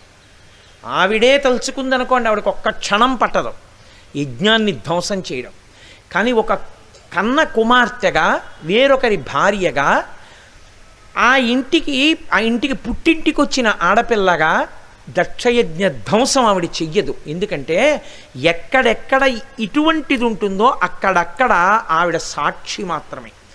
మహాప్రళయతాండవ సాక్షిణి. ఆవిడ కన్న తల్లి, చంపలేదు. ధర్మరక్షణార్థం రాక్షస సంహారం చేస్తుంది. అంటే వాడు అందులో ఉంటే ఇంకా పాడైపోతున్నాడని విడిపిస్తుంది కారుణ్యంతో. ఇప్పుడు ఆవిడే చంపేస్తే అర్థం లేదు, కానీ 3 భువనములకు పాఠం చెప్పాలి. అందుకని ఆవిడంది, నరుడు అజ్ఞానమునన్ భుజించిన జుగుప్సంబైన యన్నంబు సయ్యన వెళ్ళించి పవిత్రుడైన గతి, దుష్టాత్ముండవై ఈశ్వరున్ అఘను నిందించిన నీ తనూభవ అనంగా ఓర్వ. ఈ శరీరమున్ విడిచి భాస్వచ్యుద్ధి ప్రాపించదన్. నరుడు అన్నం తిన్నాడు, ఏదో పప్పు అన్నమో కూర అన్నమో పులుసన్నమో తిన్నాడు, బాగా రుచిగా ఉంది కదా అని. తీరా కడుపు నిండా తినేసిన తర్వాత అడుగున ఇంకా బాగుంది, కొంచెం ఏమైనా ఉంటే కాస్త నంచుకోవడానికి వేసుకుందామని పెరుగు అన్నంలో వేద్దామని గరిటెతో ఇలా అన్నాడు. చచ్చిపోయిన బల్లి పైకొచ్చింది. అయ్యో, ఇంత రుచిగా ఉన్న పులుసన్నం నేను తిన్నానని కడుపులో ఉంచుకుంటాడా? వేలు పెట్టి కక్కేస్తాడా? తాను ఎంతో బాగుందని తిన్నన్నమైనా అది తిన్న అన్నం మంచన్నం కాదని తెలుసుకున్న ఉత్తర క్షణంలో నరుడు తన నోట తన వేలు పెట్టి తన కడుపులోది తాను కక్కినట్టు, నరుడు అజ్ఞానమునన్ భుజించిన జుగుప్సంబైన యన్నంబు సయ్యన వెళ్ళించి పవిత్రుడైన గతి, పనికి మాలిన వాడవై ఈశ్వరున్ అఘను నిందించిన నీ తనూభవ అనంగా ఓర్వా. ఇక నీ కూతుర్ని అన్న పేరుతో ఈ శరీరంతో బయట తిరగను. ఇలా తిరిగితే దాక్షాయిణి అంటారు నన్ను. ఇక నీ కూతురు అనిపించుకోవడం నాకు ఇష్టం లేదు. ఎందుకని అంటే ఒకనాడు నిన్ను అనుగ్రహించి నీకు కుమార్తెగా వచ్చా. నీ కుమార్తెగా ఉండడం ఇష్టం లేకే ఆ అవతారాన్ని చాలించానని లోకానికి తెలియాలి. అందుకే నేను ఈ అవతారాన్ని చాలించేస్తున్నాను అని వెంటనే ఆవిడ యోగాగ్నిని రగల్కొల్పి అందులో భాస్వచ్యుద్ధి ప్రాపించదన్ అని ఆ అగ్నిహోత్రంలో దుముకి వెంటనే శరీరాన్ని విడిచిపెట్టేసింది. అందుకు నావిండి సతీదేవి అన్నారు, మహాపాతివ్రత్యమున్న తల్లి. ఆవిడ భర్త నిందని కూడా ఆమె అంగీకరించలేదు. ఇప్పుడు ఆవిడ శరీరాన్ని విడిచిపెట్టేస్తూ చిట్ట చివరి సందేశాన్ని ఇచ్చింది లోకానికి. మనం చూడండి, ఓ మాట అంటుంటాం, మరణవాంగ్మూలము అని. చనిపోయే ముందు ఒక వ్యక్తి ఒక మాట చెప్పాడనుకోండి, ఇంకా అది సత్యము అనే నమ్ముతుంది న్యాయస్థానం. అలాగే సతీదేవిగా అవతారాన్ని చాలించేస్తూ ఆవిడ ఒక సందేశాన్ని దక్షుణ్ణి అడ్డుపెట్టి లోకానికి చెప్పి వెళ్ళిపోయింది. భవోనహోద్వేష్టి శివం శివేతరహ. ఓరి పిచ్చాడా, శివుణ్ణి ద్వేషించి, శివుణ్ణి నిందించి, శివుణ్ణి విమర్శించి, శివుణ్ణి దూరం చేసి, శివుణ్ణి కాదని నువ్వు ఏ పని మొదలుపెట్టినా అది శివము కాదు, మంగళప్రదము కాదు. అది అశుభంగా, అమంగళకరంగా, భయంకరంగా, బీభత్సంగా ఆగిపోతుంది. నువ్వు ఇవాళ శివనిందతో మొదలుపెట్టావు కాబట్టి నీ పని పూర్తి కాదు అని చెప్పి ఆవిడ అవతారాన్ని విడిచిపెట్టింది. ఇది ఆనాటి నుండి ఈనాటికి ఏనాటికి అమ్మవారి యొక్క సందేశం. భవోనహోద్వేష్టి శివం శివేతరహ. శివుణ్ణి నింద చేసిన వాడు శివమును అనగా శుభమును పొందలేడు. ఇప్పుడు ఆవిడ శరీరాన్ని విడిచిపెట్టేసింది అన్న వార్త ప్రమథగణాలు వెంటనే వాళ్ళ కోపం వస్తుంది కదండి, మరి అమ్మవారి శరీరం విడిచిపెట్టింది, ఆ దక్షుడి మీదకి వెళ్ళారు. భృగువుది అదో విచిత్రమైన జీవితం. ఆయనకి శివద్వేషం. అందుకని ఆయన పార్వతీదేవి అమ్మవారు దాక్షాయణి శరీరాన్ని విడిచిపెట్టింది, శివుడు అవమానింపబడ్డాడని ఆ ప్రమథగణాలు దక్షుణ్ణి ఏమీ చెయ్యలేకుండా కృత్యల్ని సృష్టించాడు. యజ్ఞంలోంచి సృష్టించి వాళ్ళని పారద్రోలేడు. ఇప్పుడు వాళ్ళు బాధపడుతూ ఏడుస్తూ కైలాసానికి వెళ్ళారు. పరమశాంతంగా కూర్చునున్నాడు పరమేశ్వరుడు. ఏమిరా ఎందుకు ఏడుస్తున్నారన్నాడు. అమ్మగారు శరీరం విడిచిపెట్టిందండి అన్నాడు. ఎందుకు విడిచిపెట్టిందిరా అన్నాడు. దక్షుడు నింద చేశాడండి మిమ్మల్ని, తట్టుకోలేక ఆవిడ శరీరం విడిచిపెట్టింది. మరి మీరేం చేశారన్నాడు కళ్ళు పెద్దవి చేసి. మేము దక్షయజ్ఞంలో దక్షుడికి బుద్ధి చెప్పడానికి మీద పడ్డాం, కానీ భృగువు కృత్యల్ని సృష్టించి మమ్మల్ని పారద్రోలాడు అన్నారు. అంతే. ఇదే కదా శివా రుద్రస్య భేషజీ. ఆవిడ శివుణ్ణి రుద్రుణ్ణి చేసేస్తుంది. అర్జుండుగ్రుడు నీలకంఠుడి బదైత్యారాతి దష్టోష్టుడై ఆజ్యద్భూరి మృగేందరోషమన ఘో భీమ ప్రక్రియన్ నవ్వుచున్ విద్యుద్వహ్నిశిఖా సముచ్చయ రుచిన్ వెల్గొందు చించజ్జటన్ సద్యక్రోధముతోడ పూంచి వైచన్ క్షమాచక్ర మధ్యంబునన్. వెంటనే ఆయన కూర్చున్న ఆసనం మించి లేచి 2 కాళ్ళు ఎడంగా పెట్టి 2 చేతులు ఇలా పైకెత్తి అన్ని దిక్కుల వంక ఒక్కసారి చూసి నోరు తెరిచి భయంకరమైనటువంటి రవంతో ఒక వికటాట్టహాసం చేశాడు. అంటే రుద్రుడైపోయాడు. అయిపోయి గంగాదేవి చేత తడపబడినటువంటి ఆ ఎర్రటి జడనొక దాన్ని పెరికి భూమి యొక్క మధ్య భాగానికి వేసి కొట్టాడు. కొట్టేటప్పటికీ అందులోంచి ఆకాశాన్ని ఉరుసుకుంటూ పైకి వెళ్ళిపోయినటువంటి ఒక రూపం ఒకటి పైకి లేచింది. అభ్రం లిహాదభ్ర విభ్రమ బ్రభ్రమ కృణీల దీర్ఘ శరీరమర ప్రజ్వల జ్వలన దీప్త జ్వాలిక జ్వాల జజ్వల్యమాన కేశములు మెరయ జండ దిగ్వేదండ శుంఠాబదోర్దండ సహస్రద్యుతి హేతి సంఘమొప్ప వీక్షణద్యుతి లోక నీక్షణగతి దుర్నిరీక్షమగుచు గ్రకచ కఠిన కరాళ దంష్టలు వెలుంగ ఘన కపాలాస్తి మాలికలు తనర అఖిలలోక భయంకరుండగుచు వీరభద్రుడు దయించ మారట రుద్రుడగుచు అన్నారు. అసలు ఆ పద్యమే అలా ఉంటుంది. అసలు ఆ పద్యాన్ని చదవడమే కష్టం. అంత భయంకరమైనటువంటి అటువంటి జటిలమైన పదాల సమాహారం. అంటే ఆ వచ్చిన రూపం అటువంటిది. అభ్రం లిహాదభ్ర విభ్రమ బ్రభ్రమ కృనీల దీర్ఘ శరీరమర. పెద్ద శరీరం, దాని మీద వెంట్రుకలు దీపాలు పెట్టినట్టుగా అగ్నిహోత్రం తల మీద మండుతుంటే ఎలా ఉంటుందో అలా లేచి నిలబడ్డాయి. ఏనుగుల యొక్క తొండాలా అన్నట్టుగా గుండ్రంగా ఉన్నటువంటి 1000 భుజాలు, ఆ 1000 చేతులలో 1000 ఆయుధాలు పట్టుకున్నాడు. ఇదే అంటుంది కవచం. ఓం నమో భగవతే సదాశివాయ సకలతత్వవిదూరాయ సకలలోకైకకర్త్రే సకలలోకైకహర్త్రే సకలలోకైక సంహర్త్రే సకలలోకైక సాక్షిణే సకల నిగమ గుహ్యాయ సకలలోకైక వరప్రదాయ సకల దురితార్తిభంజనాయ సకల జగదభయంకరాయ శశాంకశేఖరాయ శాశ్వత నిజావాసాయ నిరావాసాయ నిరామయాయ నిరాతంకాయ నిష్కలంకాయ నిష్ప్రపంచాయ నిర్ద్వంద్వాయ నిర్మమాయ నిర్మలాయ నిర్గుణాయ నిరుపమ విభవాయ నిత్యశుద్ధ బుద్ధ పరిపూర్ణ సచ్చిదానందద్వైత పరమ ప్రకాశాయ పరమశాంత ప్రకాశాయ తేజోరూపాయ తేజోమయాయ తేజోధిపతయే జయ జయ జయ మహారుద్ర మహారౌద్ర వీరభద్రావతార మహాభైరవ కాలభైరవ కల్పాంత భైరవ కపాలమాలాధర కట్వాంగ ఖడ్గ చర్మ పరశుపాశంకుశ ఢమరుక మృగశూల చాప బాణ గదాశక్తి బిందివాల తోమర ముసల ముసుండి ముద్గర ప్రాస పరిగ పట్టిశ శతగ్ని చక్రాద్యాయుధ భీషణకర సహస్ర దంస్ట్రా కరాళవతన వికటాట్టహాస విస్ఫాటిత బ్రహ్మాండ మండల నాగేంద్రహార నాగేంద్ర వలయ నాగేంద్ర చర్మ ధర మృడ మృత్యుంజయ త్రయంబక సదాశివ అని ఆ స్తోత్రం చేస్తుంది ఆ శివకవచం. అలా అన్ని బాహువులతో ఒక్కసారి అన్ని ఆయుధాలతో పైకి లేచాడు. ఆయనే వీరభద్రుడు. ఆయన లేచి అడుగులు వేస్తుంటే భూమి అంతా కంపించిపోయింది. అనగుడు రుద్రుచేరి ముదమార ప్రదక్షిణమాచరించి ఒక్కసారి లేచి తండ్రికి ప్రదక్షిణం చేసి నేల మీద పడి నమస్కరించి నించున్నాడు. తండ్రి ఏమి ఆజ్ఞ, నన్ను ఎందుకు సృజించా అన్నాడు. దక్షయజ్ఞాన్ని ధ్వంసం చెయ్యి, మర్యాద తప్పిన యజ్ఞం ఆ యజ్ఞం, వెళ్ళి దాన్ని ధ్వంసం చెయ్యి అన్నాడు. అంతే బయలుదేరాడు మహానుభావుడు. ఆయన వస్తుంటేనే ఆయన వెనకాతల నవదుర్గలు వెళ్ళారు. వీరభద్రావతారం ఆవిర్భవించినటువంటి విషయాన్ని ఒక్కసారి స్మరించినా విన్నా ఉత్తర క్షణంలో సంకటం ఎగిరిపోతుంది. చీకట్లో భయంలో వెడుతున్నప్పుడు ఎప్పుడైనా భయం వేస్తే వీరభద్రావతారాన్ని కానీ స్మరిస్తే ఉత్తర క్షణంలో సంకటాలన్నీ ఎగిరిపోతాయి. అంతటి మహానుభావుడు. అక్కడే మునిమండలి అని మా కాకినాడ దగ్గర ఉన్నటువంటి గ్రామంలో ఇప్పుడు మురమళ్ళ అంటారు. అక్కడికి వచ్చి మహానుభావుడు ఆ దక్షయజ్ఞాన్ని అంతటినీ కూడా ధ్వంసం చేశాడు. కనపడిన వాళ్ళందరినీ పడగొట్టాడు. ఆఖరికి దక్షుణ్ణి పడగొట్టి తలని గిరగిరగిరగిర తిప్పి వేరు చేసి యజ్ఞగుండంలో పారేశాడు. ఆ భృగువు యొక్క గడ్డాలు మీసాలు పెరికేస్తే నిత్తురోడుతూ పారిపోయాడు. ప్రపంచంలో మొట్టమొదటిసారి దక్షయజ్ఞంలో యజ్ఞ దేవత యజ్ఞాగ్ని పైకి లేచి ఉత్తర దిక్కుగా హిమాలయాల వైపుకు పారిపోయింది. దక్షారామం అంత గొప్ప క్షేత్రం. అక్కడ మహానుభావుడు భీమేశ్వరుడై కూర్చుని ఉంటాడు. ఇంతమందిని సంహరించిన తరువాత తన పెద్ద కత్తి పట్టుకెళ్ళి అదిగో రాజమండ్రి దగ్గర ఉన్నటువంటి పట్టిసం అంటారు, అక్కడికే వెళ్ళి తన కత్తిని కడిగాడు. పట్టిసాన్ని అక్కడ నిత్తుటి ఖడ్గాన్ని కడిగాడు కాబట్టి ఆ తీర్థానికి పట్టిస తీర్థం అని పేరు.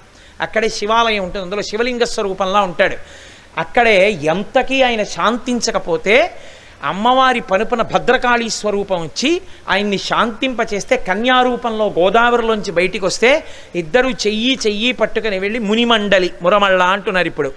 ఆ మునిమండలి దగ్గరికి వెళ్ళి కళ్యాణం చేయమంటే కళ్యాణం చేశారు. ఏకపీఠం మీద ఉంటారు శివలింగము భద్రకాళి కూడా. అక్కడికి వెళ్ళి కళ్యాణం చేసుకున్న వాళ్ళందరికీ పెళ్ళైపోతుంది, ఎటువంటి వాళ్ళకి కూడా. ఇప్పటికీ మురమళ్ళ వెళ్ళి పెళ్లి చేస్తే కళ్యాణం అయిపోయిందని లెక్కే, పెళ్ళి అయిపోయిందని లెక్కే. అంత గొప్ప క్షేత్రం. నిత్య కళ్యాణం, పచ్చతోరణం. రాత్రి 2 గంటలకి కొంగుముడి వేసుకొని కొత్త దంపతులు దర్శనానికి వస్తే తలుపులు తీసి దర్శనమిస్తారు పరమేశ్వరుడిది. అంత గొప్ప క్షేత్రం. మా మోహన్ రావు గారికి ప్రాణం, ఎన్ని చేశారో ఆయన క్షేత్రానికి. కాబట్టి అంత గొప్ప క్షేత్రం మురమళ్ళ. అటువంటి వీరభద్ర అవతారం దక్షయజ్ఞాన్ని అంతటినీ కూడా ధ్వంసం చేసింది. అప్పుడు దేవతలందరూ బ్రహ్మగారి దగ్గరికి పరిగెత్తారు. అబ్బో, శ్రీనాథుడు ఎంత వర్ణించాడో. సరస్వతీదేవి వీణ వాయిస్తూ కనపడితే వీరభద్రుడి దగ్గరికి వెళ్ళాడు. ఆవిడ కళ్ళు మూసుకొని వీణ వాయిస్తూ ఇలా కళ్ళు తెరిచి చూసింది. ఆయన హడిలిపోయింది. నీకెందుకమ్మా యజ్ఞాలని ముక్కు పట్టుకు గిల్లేశాడు. అక్కడే సరస్వతీదేవి ముక్కు ఊడిపోయింది. సూర్యుడికి పళ్ళు పీకేశాడు. అప్పటి నుంచి ఆయనకి పాయసం నైవేద్యం. పూషదంతభిదవ్యగ్రోదక్షాధ్వర హరోహర భగనేత్రభిదవ్యక్త సహస్రాక్ష సహస్రపాత్ అని శివాష్టోత్తరం. ఇంతమంది దేవతల్ని దండిస్తే బ్రహ్మగారి దగ్గరికి వెడితే బ్రహ్మగారు దేవతలందరినీ చూసి శివుడి జోలికి మీరెందుకు వెళ్ళారా అని బుద్ధి చెప్పిన తర్వాత మళ్ళీ కైలాసానికి వెళ్ళారు. అప్పటికి ఆయన అయిపోయింది చేయవలసిన పని. దక్షిణామూర్తిగా మౌనం వ్యాఖ్య ప్రకటిత పరబ్రహ్మతత్వం యువానం వర్షిష్టాంతేవ సదృశగణైరవృతం బ్రహ్మనిష్టై ఆచార్యేంద్రం కరకలిత చిన్ముద్రమానందరూపం స్వాత్మారామం ముదితవదనం దక్షిణామూర్తి మీడే. చిన్ముద్ర బట్టి కూర్చునున్నాడు. అందరూ వెళ్ళారు, ఆయన దగ్గర ఏడిచారు. ఏడిస్తే ఆయన అన్నాడు, దయార్ద్ర హృదయుడు కదండి, ఆవిడే మళ్ళీ ఆయన్ని శివుడిగా మార్చేస్తుంది. అందుకే ఇన్ని తప్పులు చేసిన వాళ్ళందరినీ కాల్చడానికి సముద్రంలోంచి అగ్నిహోత్రం వచ్చింది క్షీరసాగర మథనంలో. అప్పుడు వీళ్ళందరూ పరిగెత్తారు. ఏమనాలి పార్వతీదేవి అప్పుడు, ఈ పనికి మాలిన వాళ్ళందరే నిరీశ్వర యాగం చేశారండి, మీరు పుచ్చుకోకండి వాళ్ళని కాల్చనివ్వండి అనాలి కదా.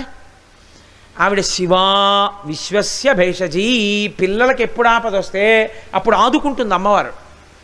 అందుకే అప్పుడు ఆవిడ మళ్ళీ శివుణ్ణి మీరు చేయకపోతే ఎవరు చేస్తారు ఉపకారం, చెయ్యండి అంటుంది. ఇన్ని మాటలు ఒక్కసారి రారా ఒక్కసారి రారా ఒక్కసారి రారా చూడాలనుందని పిలిచాను పెద్దవాడిని, వచ్చాడా? ఒక్కసారి రాలేదు. కానీ ఇప్పుడు వాడికి కామెర్లు వచ్చాయిట, నాన్నగారండి ఒక్కసారి రండి అని నన్ను అంటున్నాడు. ఇప్పుడు నేను పనికొచ్చానా అంటాడు తండ్రి. ఏమిటండి ఆ మాటలు, పిల్లాడంటే ఏదో తెలియక చేశాడు, మీరు తండ్రి అదేంటి అలా అంటారు? నిజంగా మీరు ఉండగలరా వెళ్లకుండా? ఎందుకు వచ్చిన మాటలు కానీ సదండి పెట్టి 4 పంచాలు పడేసుకోండి అంటుంది. ఆవిడే మళ్ళీ ఆయన్ని శివుణ్ణి చేస్తూ ఉంటుంది. అందుకే క్షీరసాగర మథనంలో వీళ్ళందరూ పరిగెత్తారు. చని కైలాసముదొచ్చి శంకర నివాసద్వారముంజేరి ఈశుని దవ్వారికు లడ్డుపడ్డదల మంచుంజొచ్చి కుయ్యో మొర్రో విను మాలింపుము చిత్తగింపుము దయన్ వీక్షింపు మంచంబుజానన ముఖ్యుల్కని రక్తరక్షణ కళా సంరంభునిన్ సంభునిన్. మీ కోరిక తీరిపోయింది. దేవతలందరూ కైలాసానికి పరిగెత్తే అయ్యా నువ్వు కాకపోతే ఎవరు రక్షిస్తారు, మమ్మల్ని మీరే రక్షించాలి. భూతాత్మ భూతేశ భూతభావన రూప దేవమహాదేవ దేవవంద్య ఈ లోకములకెల్ల ఈశ్వరుండవు నీవు, బంధమోక్షములకు ప్రభుడ నీవు, ఆర్తశరణ్యుండవగు గురుండవు నీవు. కాబట్టి తండ్రి నువ్వు రక్షించకపోతే ఎవరు రక్షిస్తారు? 3 లోకములకు 3 కాలములకు 3 మూర్తులకు మూలమగుచు భేదమగుచు తుదిక భేదమయ్యొప్పారు బ్రహ్మమనగ నీవే పాలనయన. కాబట్టి నువ్వే మమ్మల్ని రక్షించాలన్నారు. పార్వతీదేవి దగ్గరికి వెళ్ళి అడిగాడు ఆయన, చూసావా పార్వతి ఎలా ఏడుస్తున్నారో పిల్లలు అంటే. ఆయన అనుమానం ఏమిటంటే వీళ్ళందరూ బుచ్చుకోవట్లేదు కదా, హాలాహలాన్ని చూసి పారిపోయి ఇచ్చారు కదా, ఈయన వెళ్ళి హాలాహలం బుచ్చుకుంటానంటే మరి ఈవిడ మంగళసూత్రం గురించి ఈవిడికి బెంగ ఉండదు ఏమిటి? ఏమంటే మీకెందుకు ఆ పనిలో రండి అంటుందేమో, ముందే ఈవిడికి చెప్పేదామని లోపలికి వచ్చాడు. వచ్చి కంటే జగముల దుఃఖము వింటే జలజనిత విషపు వేడిమి ప్రభువై ఉంటద ఆర్తుల ఆపద గెంటించుట దానఫలము దానం కీర్తి మృగాక్షి పరహితము చేయునెవ్వడు పరమహితుండగును భూత పంచకమునకున్ పరహితమే పరమధర్మము పరహితులకు ఎదురు లేదు పర్వేందుముఖి. పార్వతి చూసావా పిల్లలు ఎలా ఏడుస్తున్నారో, పరులకు ఉపకారం చెయ్యొద్దు, వెళ్ళి నేను బుచ్చేసుకోవద్దు హాలాహలం, కాబట్టి వెళ్ళి పుచ్చుకోనా అన్నాడు. ఆవిడంది ఏమీ పెద్ద పట్టింపు లేని వాళ్ళలాగా మీ ఇష్టం ఎలా వస్తే అలా చేసుకోండి. హడిలిపోయాడు మహానుభావుడు వింటున్న పరీక్షిత్.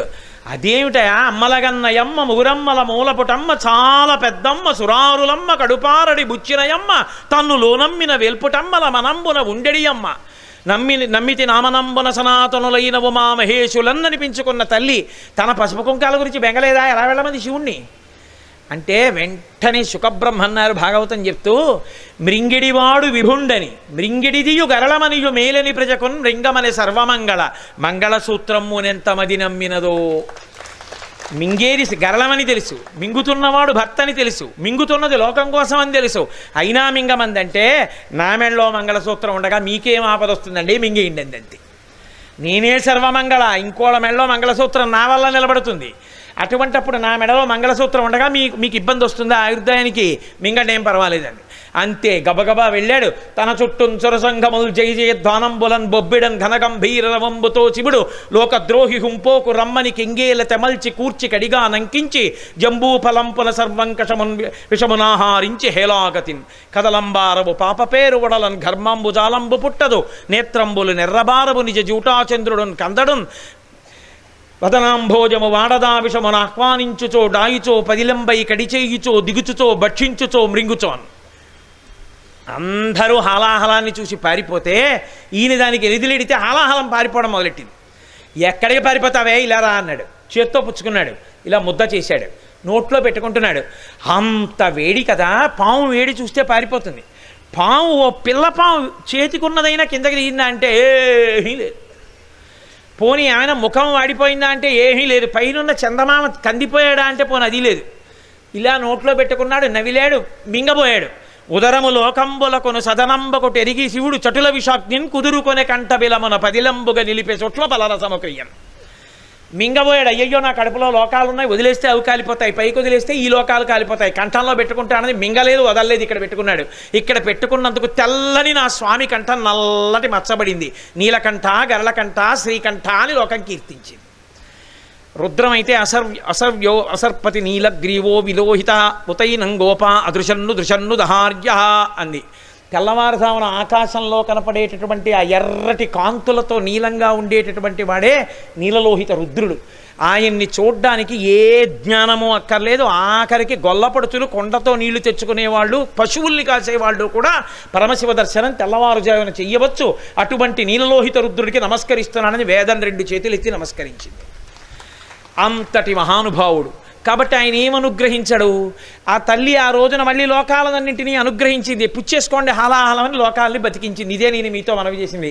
శివా విశ్వాహ భేషజీ, శివా రుద్రస్య భేషజీ.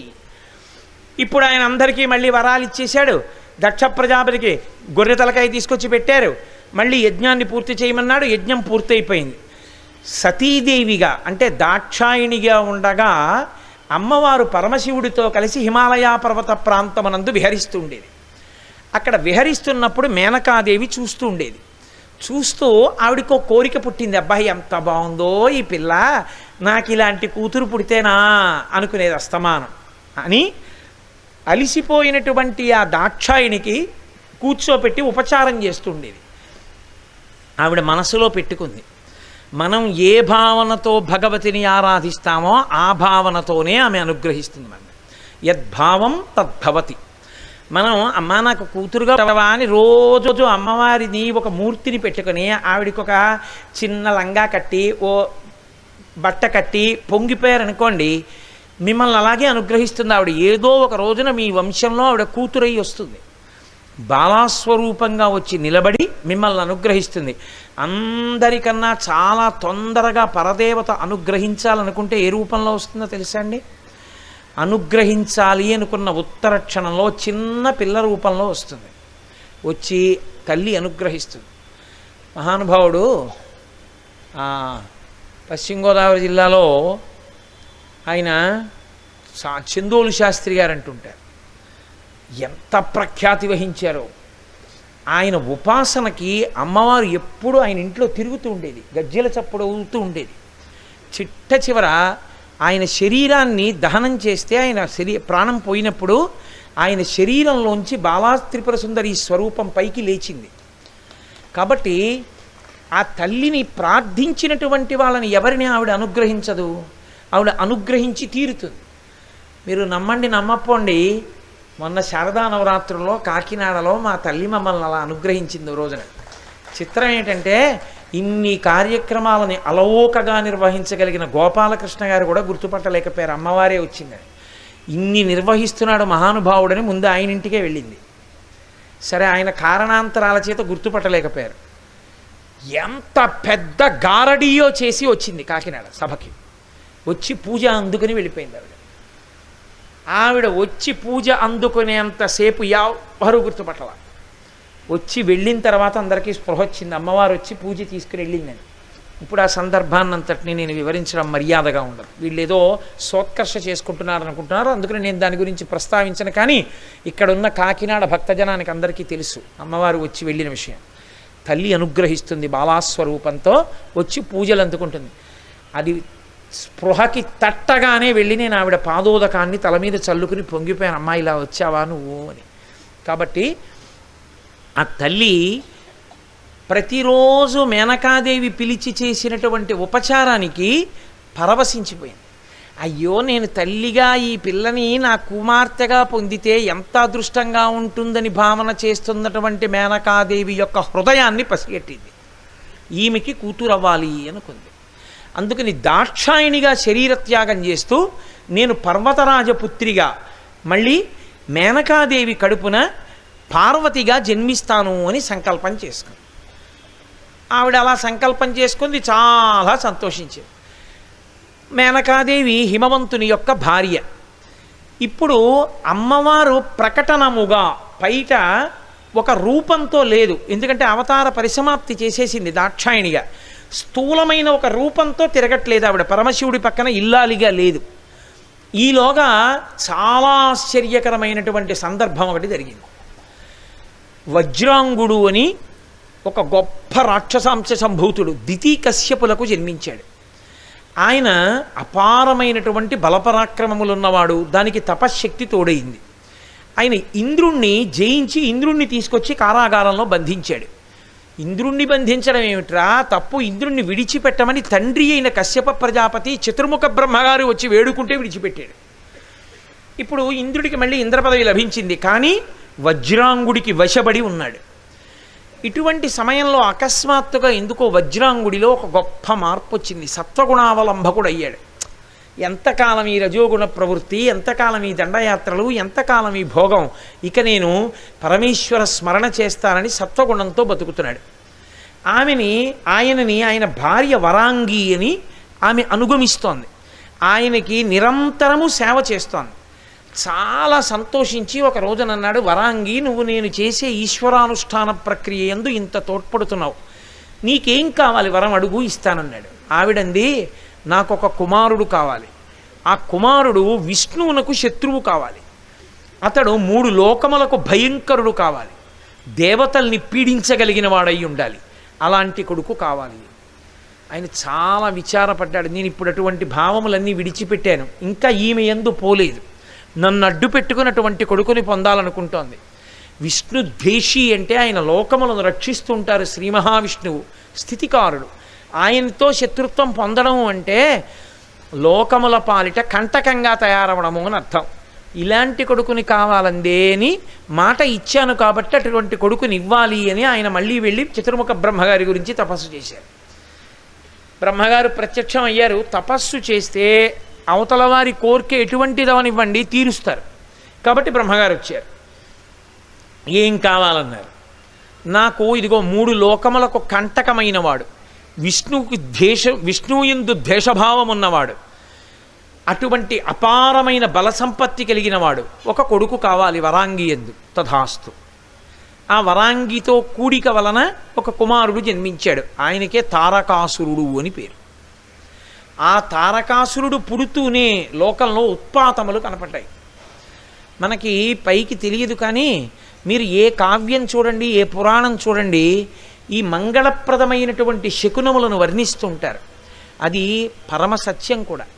మీకు మహాత్ములైనటువంటి వారు వచ్చేటప్పటికీ వాతావరణం అంతా కూడా ఒక ప్రశాంతత, ఎంతో సంతోషం కలుగుతాయి. ఉపద్రవాల్ని కల్పించేటటువంటి వారు వస్తుంటే ప్రకృతి అంతా కూడా క్షోభిస్తుంది. అటువంటి వాడు పుడుతుంటే లోకమంతా దుశ్శకునములు కనపడ్డాయి. ఆ తారకాసురుడు మళ్ళీ వెళ్ళి ఆయన బ్రహ్మగారి గురించి తపస్సు చేశాడు. అప్పటికే పుట్టుక చేతనే అంతటి బలవంతుడు. నీకేం కావాలని అడిగాడు బ్రహ్మగారు. నాకు మృత్యు ఉండకూడదన్నాడు. ఆయన అన్నాడు, అది కుదరదు, అది శాసనం. జాతస్య హి ధ్రువో మృత్యు, పుట్టినవాడు శరీరాన్ని విడిచిపెట్టాలి. పోనీ నువ్వు ఎలా చచ్చిపోతావో చెప్పను, నువ్వు చెప్పు ఎలా చచ్చిపోతావో అంటే. నేను చాలా తెలివైన వాడిని అనుకుంటూ ఉంటాడు. ప్రతి రాక్షసుడికి ఉండే లక్షణం ఏమిటంటే వాడికి ఉన్నటువంటి పరిజ్ఞానంతో వాడు ఇలా అడిగితే చావన కదా అనుకుంటాడు. శివుడు పురుషుడు, కేశవుడు పురుషుడు, వాళ్ళిద్దరికీ కొడుకు పుడితే చావనని అడిగితే ఇహ కొడుకు పుట్టడుగా అని వరం అడిగింది మహిషి. పుట్టనే పుట్టాడు అయ్యప్ప. పుట్టాడు, మహిషి సంహారం జరిగింది. అలాగే తారకాసురుడు కూడా ఆలోచించి అన్నాడు, ఇప్పుడు పరమశివుడి పక్కన అమ్మవారు లేదు కాబట్టి ఎట్టి పరిస్థితుల్లో పరమశివుడికి కొడుకు పుట్టడు. పైగా నేను ఒక వరం అడుగుతాను, ఆ వరం లోకంలో జరిగే వరం కాదు. పరమశివుడికి కామోద్రేకం కలగాలి. కామోద్రేకం కలిగినటువంటి కారణం చేత ఆయనకి వీర్యస్ఖలనము కావాలి. ఆయనకి వీర్యస్ఖలనమైన కారణం చేత ఆ వీర్యము కారణముగా ఆ వీర్యములోంచి ఒక పిల్లవాడు పుట్టాలి. ఆ పిల్లవాడు సర్వసైన్యానికి అధ్యక్షత వహించాలి. ఆ పిల్లవాడు వచ్చి నాతో యుద్ధం చేస్తే అలాంటి పిల్లాడి చేతిలో నేను చచ్చిపోతానన్నాడు. తథాస్తు. ఇప్పుడు పరమశివుడికి కామారి అని పేరు. పరమశివుడికి కొడుకు పుడతాడా? పైగా పక్కన అమ్మవారు లేడు. ఆయన క్రీడించడమే కొన్ని వేల దివ్య సంవత్సరములు క్రీడిస్తాడు. ఎప్పటికి పుడతాడు ఆ కొడుకు? అసలు అమ్మవారు ఒకటి మళ్ళీ వస్తే కదూ, మళ్ళీ అవతార స్వీకారం చేస్తే కదూ. కాబట్టి ఇంకా నాకు చావు లేదని సంతోషాన్ని పొందేశాడు. పొందేసి అందరినీ పీడించడం మొదలుపెట్టాడు. నేనే పరబ్రహ్మాన్ని అన్నాడు, నాకే హవిస్సులు ఇవ్వండి అన్నాడు. లోకకంటకుడు అయ్యాడు. దేవతలకి బెంగపట్టుకుంది. ఎప్పటికి మళ్ళీ పార్వతీదేవి అవతార స్వీకారం చేస్తుంది? పార్వతీదేవి అంటే హిమవంతుడికి కుమార్తెగా రావాలి. ఎప్పటికీ ఆ తల్లి మళ్ళీ అవతార స్వీకారం చేస్తుంది? ఎప్పటికీ పరమశివుడితో కళ్యాణం జరుగుతుంది? ఎప్పటికి కళ్యాణం అయిన తర్వాత వీళ్ళిద్దరి మధ్య కామోద్రేకం కలిగి పరమశివుని యొక్క వీర్యము స్ఖలనమవుతుంది? ఎప్పటికి స్ఖలనమైన వీర్యము నుండి కొడుకు పుడతాడు? ఎప్పటికా కొడుకు సర్వసైన్యాధ్యక్షుడవుతాడు? ఎప్పుడు వాడొచ్చి యుద్ధం చేస్తాడు? ఎప్పుడు మన బాధలు తీరుతాయి? అందుకే పార్వతీ కళ్యాణం అంత గొప్పదైంది. పార్వతీ కళ్యాణం తిరిగినన్ని మలుపులు లోకంలో ఏ కళ్యాణము తిరగలేదు. అన్ని మలుపులు తిరిగిపోయింది పార్వతీ కళ్యాణం. సరే, ఇప్పుడు దేవతలందరూ ఎవరిని ప్రార్థించాలి? జగదంబనే ప్రార్థించాలి. అమ్మా, నువ్వు ఎక్కడో అక్కడ మళ్ళీ అవతార స్వీకారం చెయ్యాలి, ఎవరికో కుమార్తెగా జన్మించాలి అని అడగాలి. కాబట్టి వాళ్ళందరూ పరదేవతనే ప్రార్థన చేశారమ్మా, నువ్వు త్వరలో అవతార స్వీకారం చెయ్యాలమ్మా అని. ఈలోగా ఇంకొక విచిత్రం జరిగింది. దక్ష ప్రజాపతి కుమార్తెలలో ఒకటైనటువంటి స్వధాదేవి పితృదేవతల యొక్క భార్య. ఆ పితృదేవతలకి స్వధాదేవికి కలిగినటువంటి కుమార్తెలలో ముగ్గురు కుమార్తెలు. ఆ ముగ్గురు పితృదేవతల యొక్క కుమార్తెలు అని లౌకిక మర్యాదలో చెప్తారు. కానీ వాళ్ళ యొక్క శక్తి చేత అయోనిజలతో సమానం. ఈ ముగ్గురి పేర్లు ఎక్కడైనా చెప్పినా ఆ ముగ్గురి పేర్లు తలుచుకున్న విఘ్నము తొలగిపోతుంది. అంత శక్తివంతం. వాళ్ళ పేర్లు చెప్తే వెంటనే నమస్కారం చేయమని చెప్పింది శాస్త్రం. అంతటి గొప్ప వ్యక్తులు వాళ్ళే. ఒకరు మేనకాదేవి, ఒకరు ధన్యాదేవి, ఒకరు మూడవ వారు వృషభానుని యొక్క భార్య అయినటువంటి కళావతి. ముగ్గురు. ఈ ముగ్గురు పితృదేవతల యొక్క కుమార్తెలు. వీరు అయోనిజలు. అటువంటి తల్లులు ఒకనాడు విష్ణు సభకి వెళ్ళారు. వెళ్ళి కూర్చుని ఉన్నారు. పరదేవత యొక్క శాసనం వేరుగా ఉంటుంది. ఆవిడేదో ఊహ చేస్తుంది, ఇలా జరగాలి అని ఆవిడ శాసనం. దానికి వ్యూహరచన చేస్తుంది. ఇప్పుడు సనక సనందనాథులు బ్రహ్మజ్ఞానులు, అందుకే వాళ్ళు ఎప్పుడు పిల్లల్లా ఉంటారు. సనక సనందనాథులు బ్రహ్మజ్ఞానులు విష్ణు సభలోకి ప్రవేశించారు. విష్ణు సభలోకి ప్రవేశించగానే అందరూ లేచి నిలబడ్డారు. ఈ ముగ్గురు లేచి నిలబడలేదు. వయస్సుని బట్టి నమస్కారం లేదు లోకంలో. శాస్త్రంలో వయస్సుని బట్టి నమస్కారం లేదు. వయస్సుని బట్టి నమస్కారం అయితే చెట్టుకి నమస్కారం పెట్టాలి, పుట్టకి నమస్కారం పెట్టాలి, రాయికి నమస్కారం పెట్టాలి. మనందరికన్నా ముందు పుట్టింది కాబట్టి. నమస్కారం ఎవరికి అంటే ఎవరు అందరికన్నా జ్ఞానము కలిగిన వాడో వాడికి మిగిలిన వాళ్ళు నమస్కారం చెయ్యాలి. కాబట్టి బ్రహ్మజ్ఞానులైనటువంటి సనక సనందనాదులు సభాప్రవేశం చేస్తే అందరూ లేచి నిలబడతారు. అందరూ లేచి నిలబడ్డారు. అమ్మవారి శాసనం ఎందుకో వాళ్ళ మనస్సుల్లో శివమాయ కమ్మింది. వాళ్ళు ముగ్గురు లేచి నిలబడలేదు. బ్రహ్మజ్ఞాని వస్తున్నప్పుడు లేచి నిలబడకపోతే దారుణమైనటువంటి శాపము అన్వయమవుతుంది. వాళ్ళు చాలా ఇబ్బంది పడతారు. అందుకని అంత ఇబ్బంది ఆ పిల్లలు పడకూడదు అని శాపానుగ్రహము అంటారు. శాపరూపంలో అనుగ్రహిస్తారు. అందుకని సనక సనందనాథులు అన్నారు, మేము సభాప్రవేశం చేసినప్పుడు లేచి నిలబడలేదు కనుక ఇక మీరు ఈ లోకంలో ఉండడానికి అనర్హులు, మర్యాద పాటించలేదు కాబట్టి మీరు మర్త్యలోకానికి వెళ్ళిపోయి మనుష్యలోకంలో పుట్టండి. పెద్దదైనటువంటి మేనకాదేవికి విష్ణువంశ సంభూతుడైనటువంటి హిమవంతునితో వివాహం అవుతుంది. మేనకా హిమవంతులకు మళ్ళీ పరదేవత పార్వతీదేవిగా జన్మిస్తుంది. ఆ కారణం చేత ఆమెని కుమార్తె అనుకుని ప్రేమించి, లాలించి, గౌరవించి, పోషించి, పెంచి, పెద్ద చేసి, కళ్యాణం చేసి, కన్యాదానం చేసిన కారణం చేత మేనకా హిమవంతులు కైలాసంలో ఉండడానికి కావలసిన అధికారాన్ని పొందుతారు. రెండవ పిల్ల అయినటువంటి ధన్యాదేవి జనక మహారాజు గారికి భార్య అవుతుంది.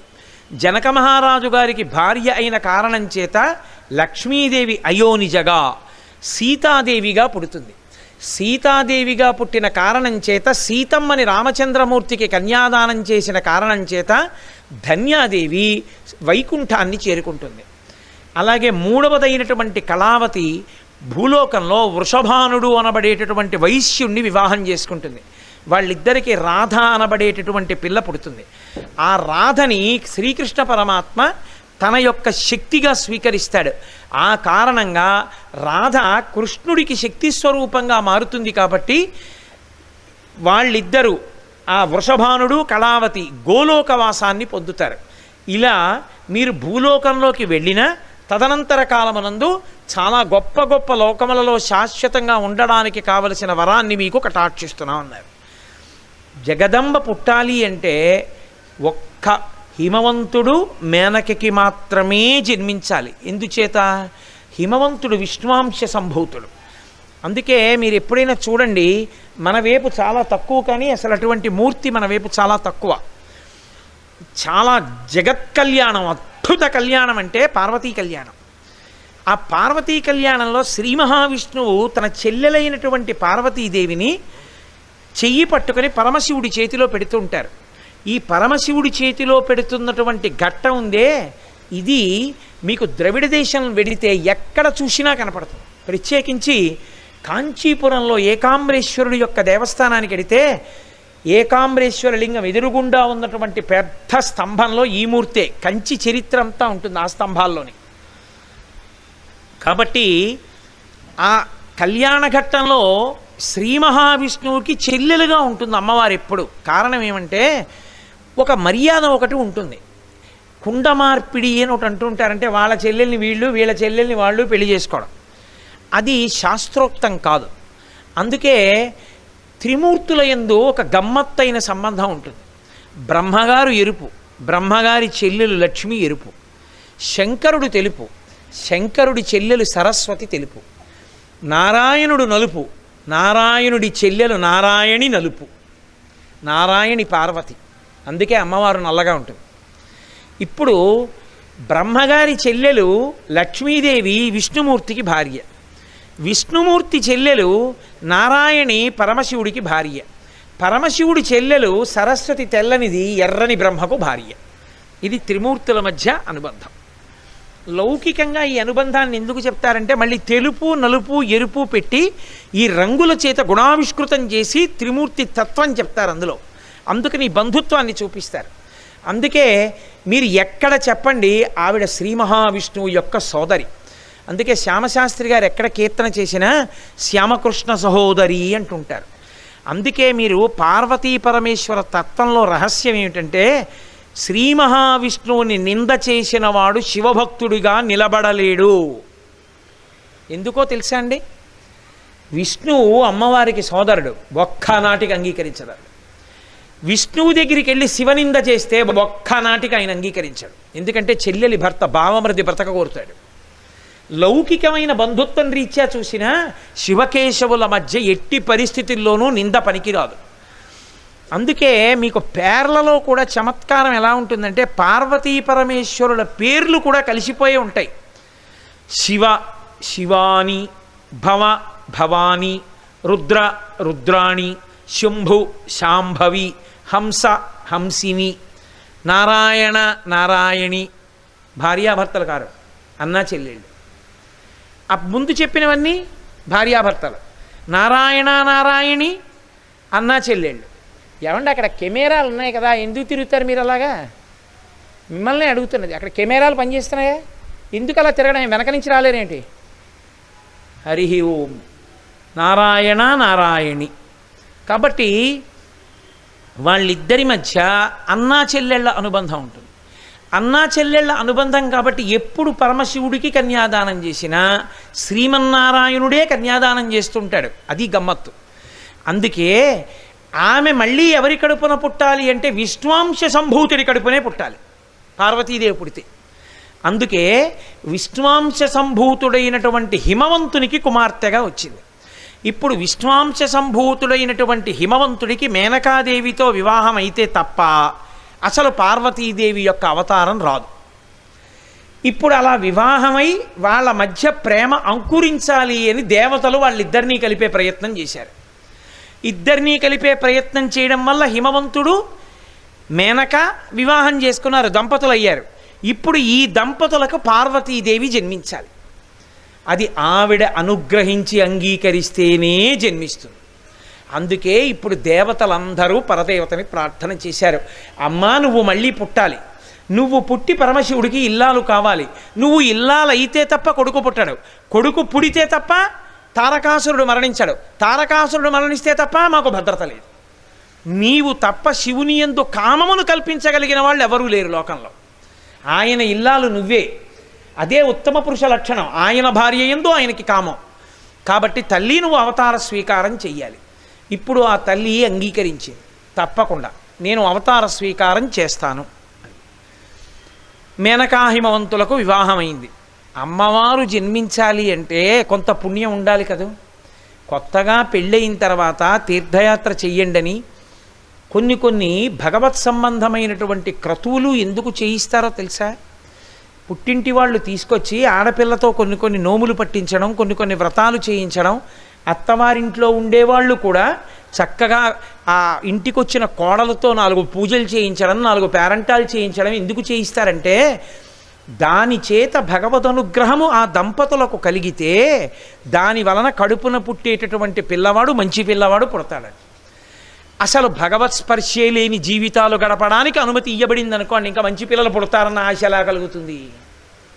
కాబట్టి ఇప్పుడు హిమవంతుడు మేనక పరమ పవిత్రమైనటువంటి జీవనాన్ని గడిపితే తప్ప పార్వతీదేవి పుట్టదు. అందుకే స్త్రీ వైపు నుంచి ఎప్పుడూ కూడా ఉపాసన నోములు వ్రతాలుగా ఉంటుంది. ఆవిడేం చేసేదో తెలుసా అండి? ప్రతి అష్టమి నాడు కూడా ఉపవాసం ఉండేది. ప్రతి నవమి తిథి నాడు కూడా సువాసిని పూజ చేసేది. అమ్మవారికి ప్రత్యేకించి కృష్ణపక్షంలో ఉండేటటువంటి నవమి తిథి అపారమైన శక్తివంతం. ప్రత్యేకించి కాశీపట్టణంలో దుర్గకి, కాశీపట్టణంలో ఉన్నటువంటి దుర్గ కృష్ణపక్షంలో ఉండేటటువంటి నవమి నాడు దర్శనం చేసినా, పూజ చేసినా, పేరు చెప్పినా, ఓ పువ్వు ఇచ్చినా ఆవిడ పొంగిపోతుంది. దుర్గే. అసలు మీరు కాశీలో ఉండేటటువంటి దుర్గా వైభవం ఏమిటో అత్యద్భుతం. అసలు ఆవిడ అలా వెలిసింది ఇక్కడ దుర్గమ్మ. రేపు మనం దర్శనానికి వెడుతున్నాం ఆవిడ దర్శనం చేసుకోవడానికి. కాబట్టి అటువంటి తల్లి ప్రతి అష్టమి నాడు ఉపవాసం చేసేది, ప్రతి నవమి నాడు సువాసిని పూజ చేసేది. సువాసినియే పరదేవతా స్వరూపం.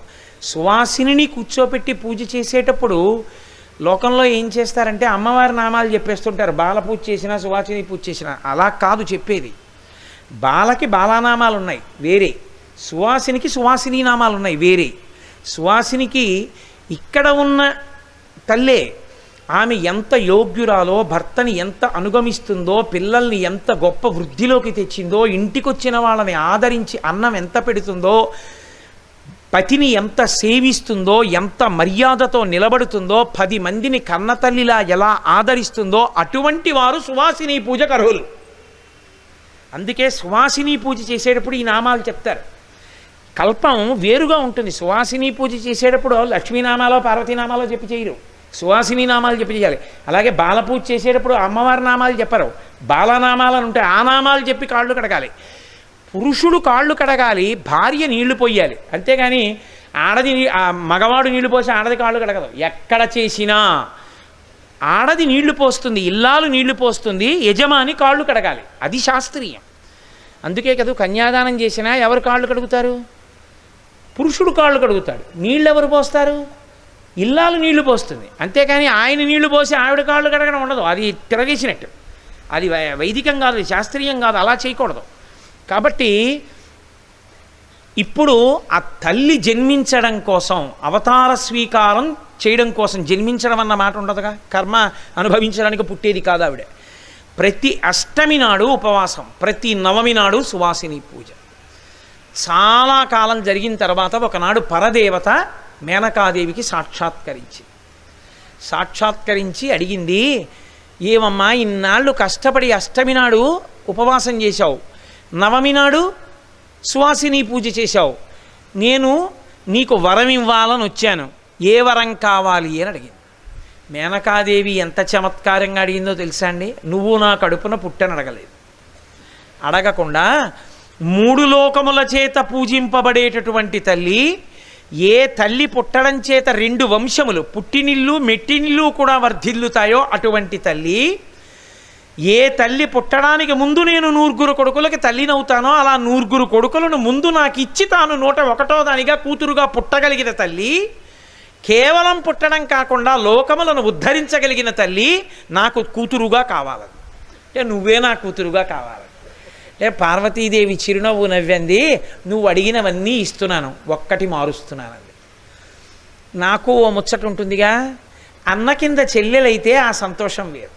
చెల్లెలు వస్తోందంటే అన్నయ్య బొంబాయి వెళ్ళి తీసుకొస్తాడు. చెల్లెలి కింద తమ్ముడు అనుకోండి, అక్క దగ్గర తమ్ముడు అంటే ఆ స్వాతంత్రం వేరు. ఎందుకని? అక్క చెప్పింది తమ్ముడు వినాలి, పెద్దరికం ఉంటుంది. చెల్లెల మీద అన్నగారంటే చెల్లెలకి రక్షణ గొడుగు ఉంటుంది. మా అన్నయ్య అని అన్నయ్య వస్తున్నాడు, అన్నయ్య నన్ను చూస్తాడు, ఎంత ముచ్చటో. ఆడపిల్లకి అన్నయ్య అన్నయ్యే, భాగవతం అంతా అన్నయ్య గురించే కదా మాట్లాడింది. అందుకని తొలుత స్వాగతం అన్నయ్యదే. అందుకని అన్నగారు వెళ్ళాలి, అన్నగారు చక్కగా స్వాగతం చెప్పాలి. అందుకని ముందు నాకు అన్నగారు కావాలి. అలా సరి అయిన సమర్థులు లేకే కదా దాక్షాయణిగా ఇబ్బంది పడ్డాను. అందుకని ముందు 9 నీకు కొడుకులు పుడతారు, తర్వాత నేను పుడతాను. చాలా సంతోషం అమ్మా, ఇంకింతకన్నా కావలసిందే ఉంది. చైత్రమాసంలో శుక్లపక్షంలో నవమి తిథి నాడు అర్ధరాత్రి మృగశీర్ష నక్షత్రం ఉండగా అమ్మవారు జన్మించింది. చైత్రమాస శుక్లపక్ష నవమి మధ్యాహ్నం 12 గంటలకి రామచంద్రమూర్తి. తతస్య ద్వాదశే మాసే చైత్రే నవమికే తిథౌ నక్షత్రే దితి దైవత్యేషోచ్చ సంస్థేషు పంచషు గ్రహేషు కర్కటే లగ్నే వక్పతాం బిందునా సహ ప్రోద్యమానే జగన్నాథం సర్వలోక నమస్కృతం అంటారు వాల్మీకి మహర్షి. మీరు చూడండి, వాళ్ళిద్దరు అన్నా చెల్లెళ్ళు ఎక్కడ పుట్టినా అలాగే పుడతారు. కృష్ణుడిగా ఆయన దేవకీ వసుదేవులకు పుట్టాడు, ఆవిడ యోగమాయగా అక్కడ నందుడు యశోదకు పుట్టింది. ఆవిడ ఇక్కడికి వచ్చింది, ఈయన అక్కడికి వెళ్ళాడు. ఇక్కడ శ్రీరామ నవమి చైత్ర శుక్ల నవమి నాడు మధ్యాహ్నం ఈయన, అర్ధరాత్రి ఆవిడ. వాళ్ళిద్దరి అనుబంధం ఎప్పుడూ అంతే, అన్నా చెల్లెళ్ళగా. కాబట్టి ఇప్పుడు ఆవిడ నల్ల పిల్లగా పుట్టింది. నల్ల పిల్ల అంటే నేను ఏదో బొగ్గుతో పోల్చి కాదు సుమండి, నల్ల కలువల కాంతితో. నల్ల కలువకి ఒక లక్షణం ఉంటుంది. నల్ల కలువని మీరు ఇలా చూశారనుకోండి, మీ కళ్ళకి చల్లగా ఉంటుంది. ఎందుకంటే దాని దుద్దు చుట్టూ నీటి బిందువులు ఉంటాయి. నల్ల కలువ వంక చూస్తే కళ్ళకి చల్లగా ఉంటుంది. అది తెల్ల కలువ ఎర్ర కలువకు ఉండదు ఆ లక్షణం.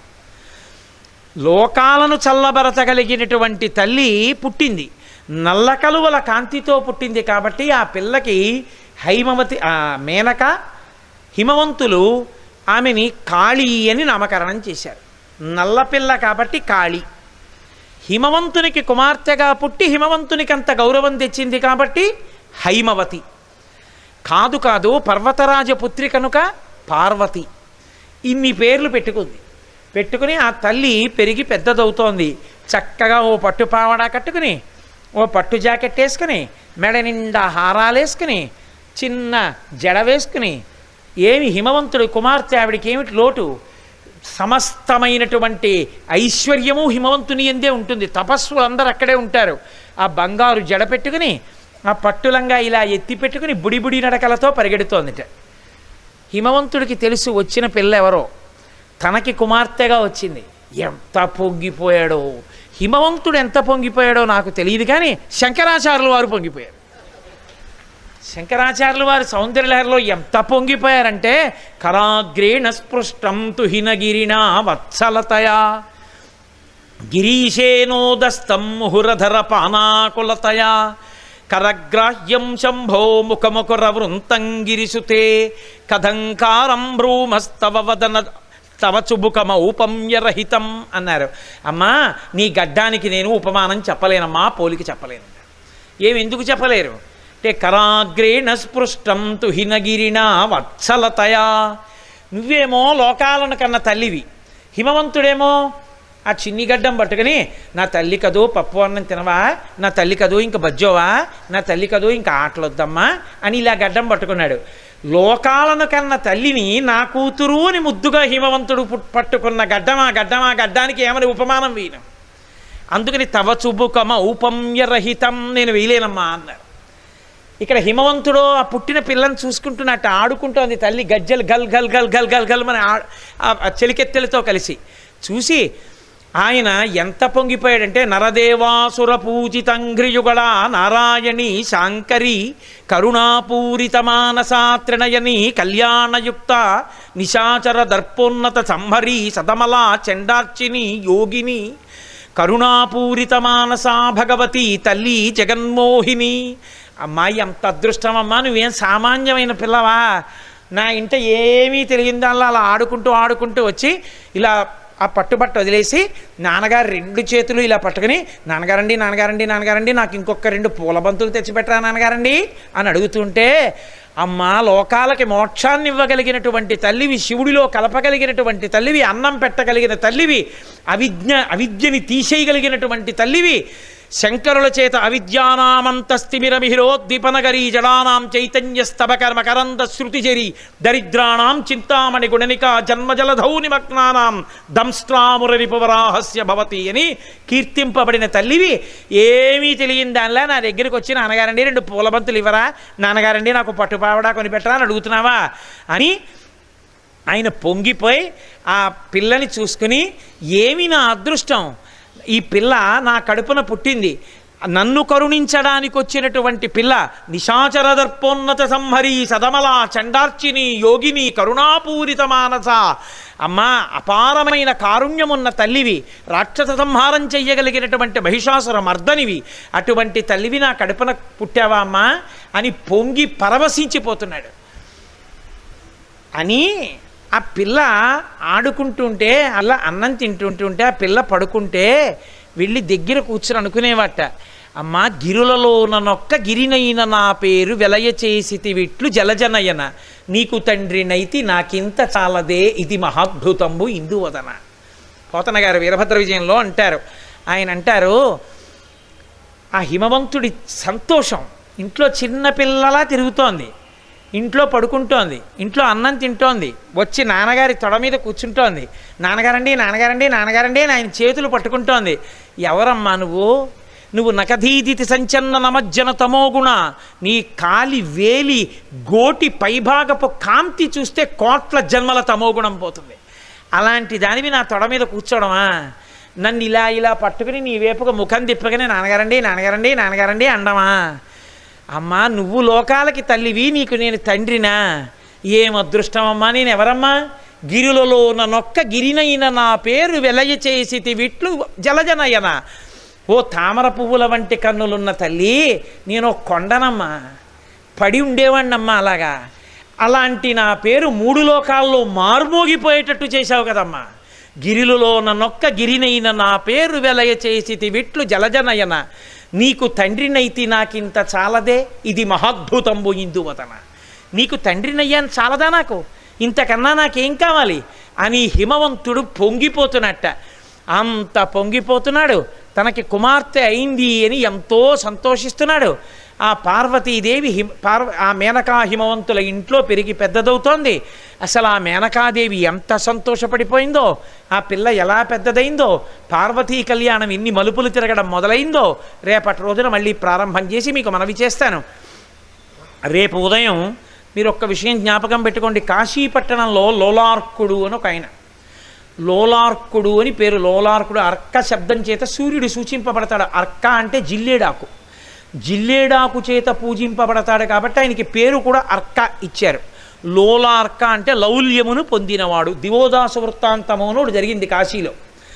ఆ వృత్తాంతంలో ఒకనకొకప్పుడు పరమశివుడు తన పనుపున సూర్యుడిని ఇక్కడికి పంపించాడు. పంపిస్తే సూర్యుడు కాశీపట్టణాన్ని చూశాడు. చూసి అబ్బా ఏమి కాశీపట్టణం, ఏమి గంగా, ఏమి విశ్వనాథుడు, ఏమి దేవాలయం, ఏమి అన్నపూర్ణ, ఏమి తపోభూమి, ఈ కాశీపట్టణాన్ని విడిచిపెట్టి మళ్ళీ నేను వెనక్కి వెళ్ళడం ఏమిటని లౌల్యమును పొంది వెళ్ళడం మానేసి ఇక్కడే ఉండిపోయాడు. సూర్యభగవానుడు ఉండిపోయినటువంటి ప్రదేశం ఏదుందో దాన్నే లోలార్క గుండము అని పిలుస్తారు. అక్కడే ఒక బ్రాహ్మణుడు, ఒక బ్రాహ్మణ పత్ని పాపం తొందరలో వాళ్ళ శరీరం విడిచిపెడితే వాళ్ళ పిల్ల ఇక్కడే తపస్సు చేస్తే వాళ్ళ ఆఖరికి ఆవిడతో మేక ఉండేది. సూర్యభగవానుడు ప్రత్యక్షమై నింత ఆరాధించావు, ఏం కావాలంటే ముందు ఈ మేకని అనుగ్రహించమంది. ఆ మేకని కూడా అక్కడే అనుగ్రహించాడు లోలార్క కొండం దగ్గర. కాశీపట్టణంలో ఒక మాట చెప్తారు, గాయత్రీ మంత్రం చెయ్యడానికి అందరికీ అధికారం ఉండదు. గాయత్రీ మంత్రం జీవితంలో చెయ్యలేకపోతున్నామని బెంగ పెట్టుకున్న వాళ్ళు ఎవరున్నారో వాళ్ళు ఆయురారోగ్య ఐశ్వర్యములను పొందడానికి ప్రత్యేకించి ఆరోగ్యం సూర్యనారాయణమూర్తి ఆధీనం. ఆరోగ్యం భాస్కరాది చేత్ అని. సాధారణంగా లోకంలో 108 నామాలు ఉంటాయి, లేకపోతే 1000 నామాలు ఉంటాయి. ఒక్క కాశీలో మాత్రం విచిత్రం ఏంటంటే, అంటే బయటికి వెళ్ళినా చెయ్యవచ్చు, సూర్యభగవాను 70 నామములతో పూజ చేస్తారు. 70 నామాలతో పిలవాలి లోలార్కకుండం దగ్గర నిలబడి. అలా పిలిచేటప్పుడు చేతిలో ఎర్రని పువ్వు పట్టుకుని విసిరి చందనాన్ని, ఎర్రచందనాన్ని, మామూలు చందనం కాదు, ఎర్రచందనాన్ని తీసి ఎర్రచందనం నీరు కానీ ముద్ద కానీ కుండంలోకి వేస్తే అపారమైన ప్రీతి చెందుతాడు సూర్యుడు. అందుకే రేపు మనందరం కూడా ఉదయం ఖచ్చితంగా 7 గంటలు అయ్యేటప్పటికీ లోలార్కకుండం దగ్గరికి వెడతాం. మొట్టమొదట లోలార్కకుండం దగ్గరికి వెడతాం. అక్కడికి వెళ్ళిన తర్వాత నేను దానికోసం ప్రత్యేకంగా ఎర్రచందనపు కాష్టాన్ని తీసుకొచ్చాను, ఎర్రచందనపు దుంగ. ఇవాళ రాత్రి లేదా రేపు తెల్లవారుజామున ఎర్రచందనం తీస్తారు, వాల్మీకి మహర్షి వర్ణిస్తారు. ఎర్రచందనాన్ని తీస్తుంటే చెవుల పిల్లి నెత్తురు ఎలా ఉంటుందో అలా వస్తుంది. మనం అమ్మవారికి చందనపు చీర కట్టినప్పుడు అంచులు ఎర్రచందనంతోనే పెడతాం కాకినాడలో. ఆ ఎర్రచందనం ముద్ద తీసి పట్టుకొస్తారు, ఎర్రటి పూలు పట్టుకొస్తారు. రేపు ఎవ్వరూ కూడా పొరపాటున కూడా దాన్ని వదిలిపెట్టుకునే ప్రయత్నం చెయ్యవద్దు. నేను చెప్తున్నది ప్రత్యేకంగా కాకినాడ వారితో, ఇతరులు వస్తే నాకు అభ్యంతరం లేదు.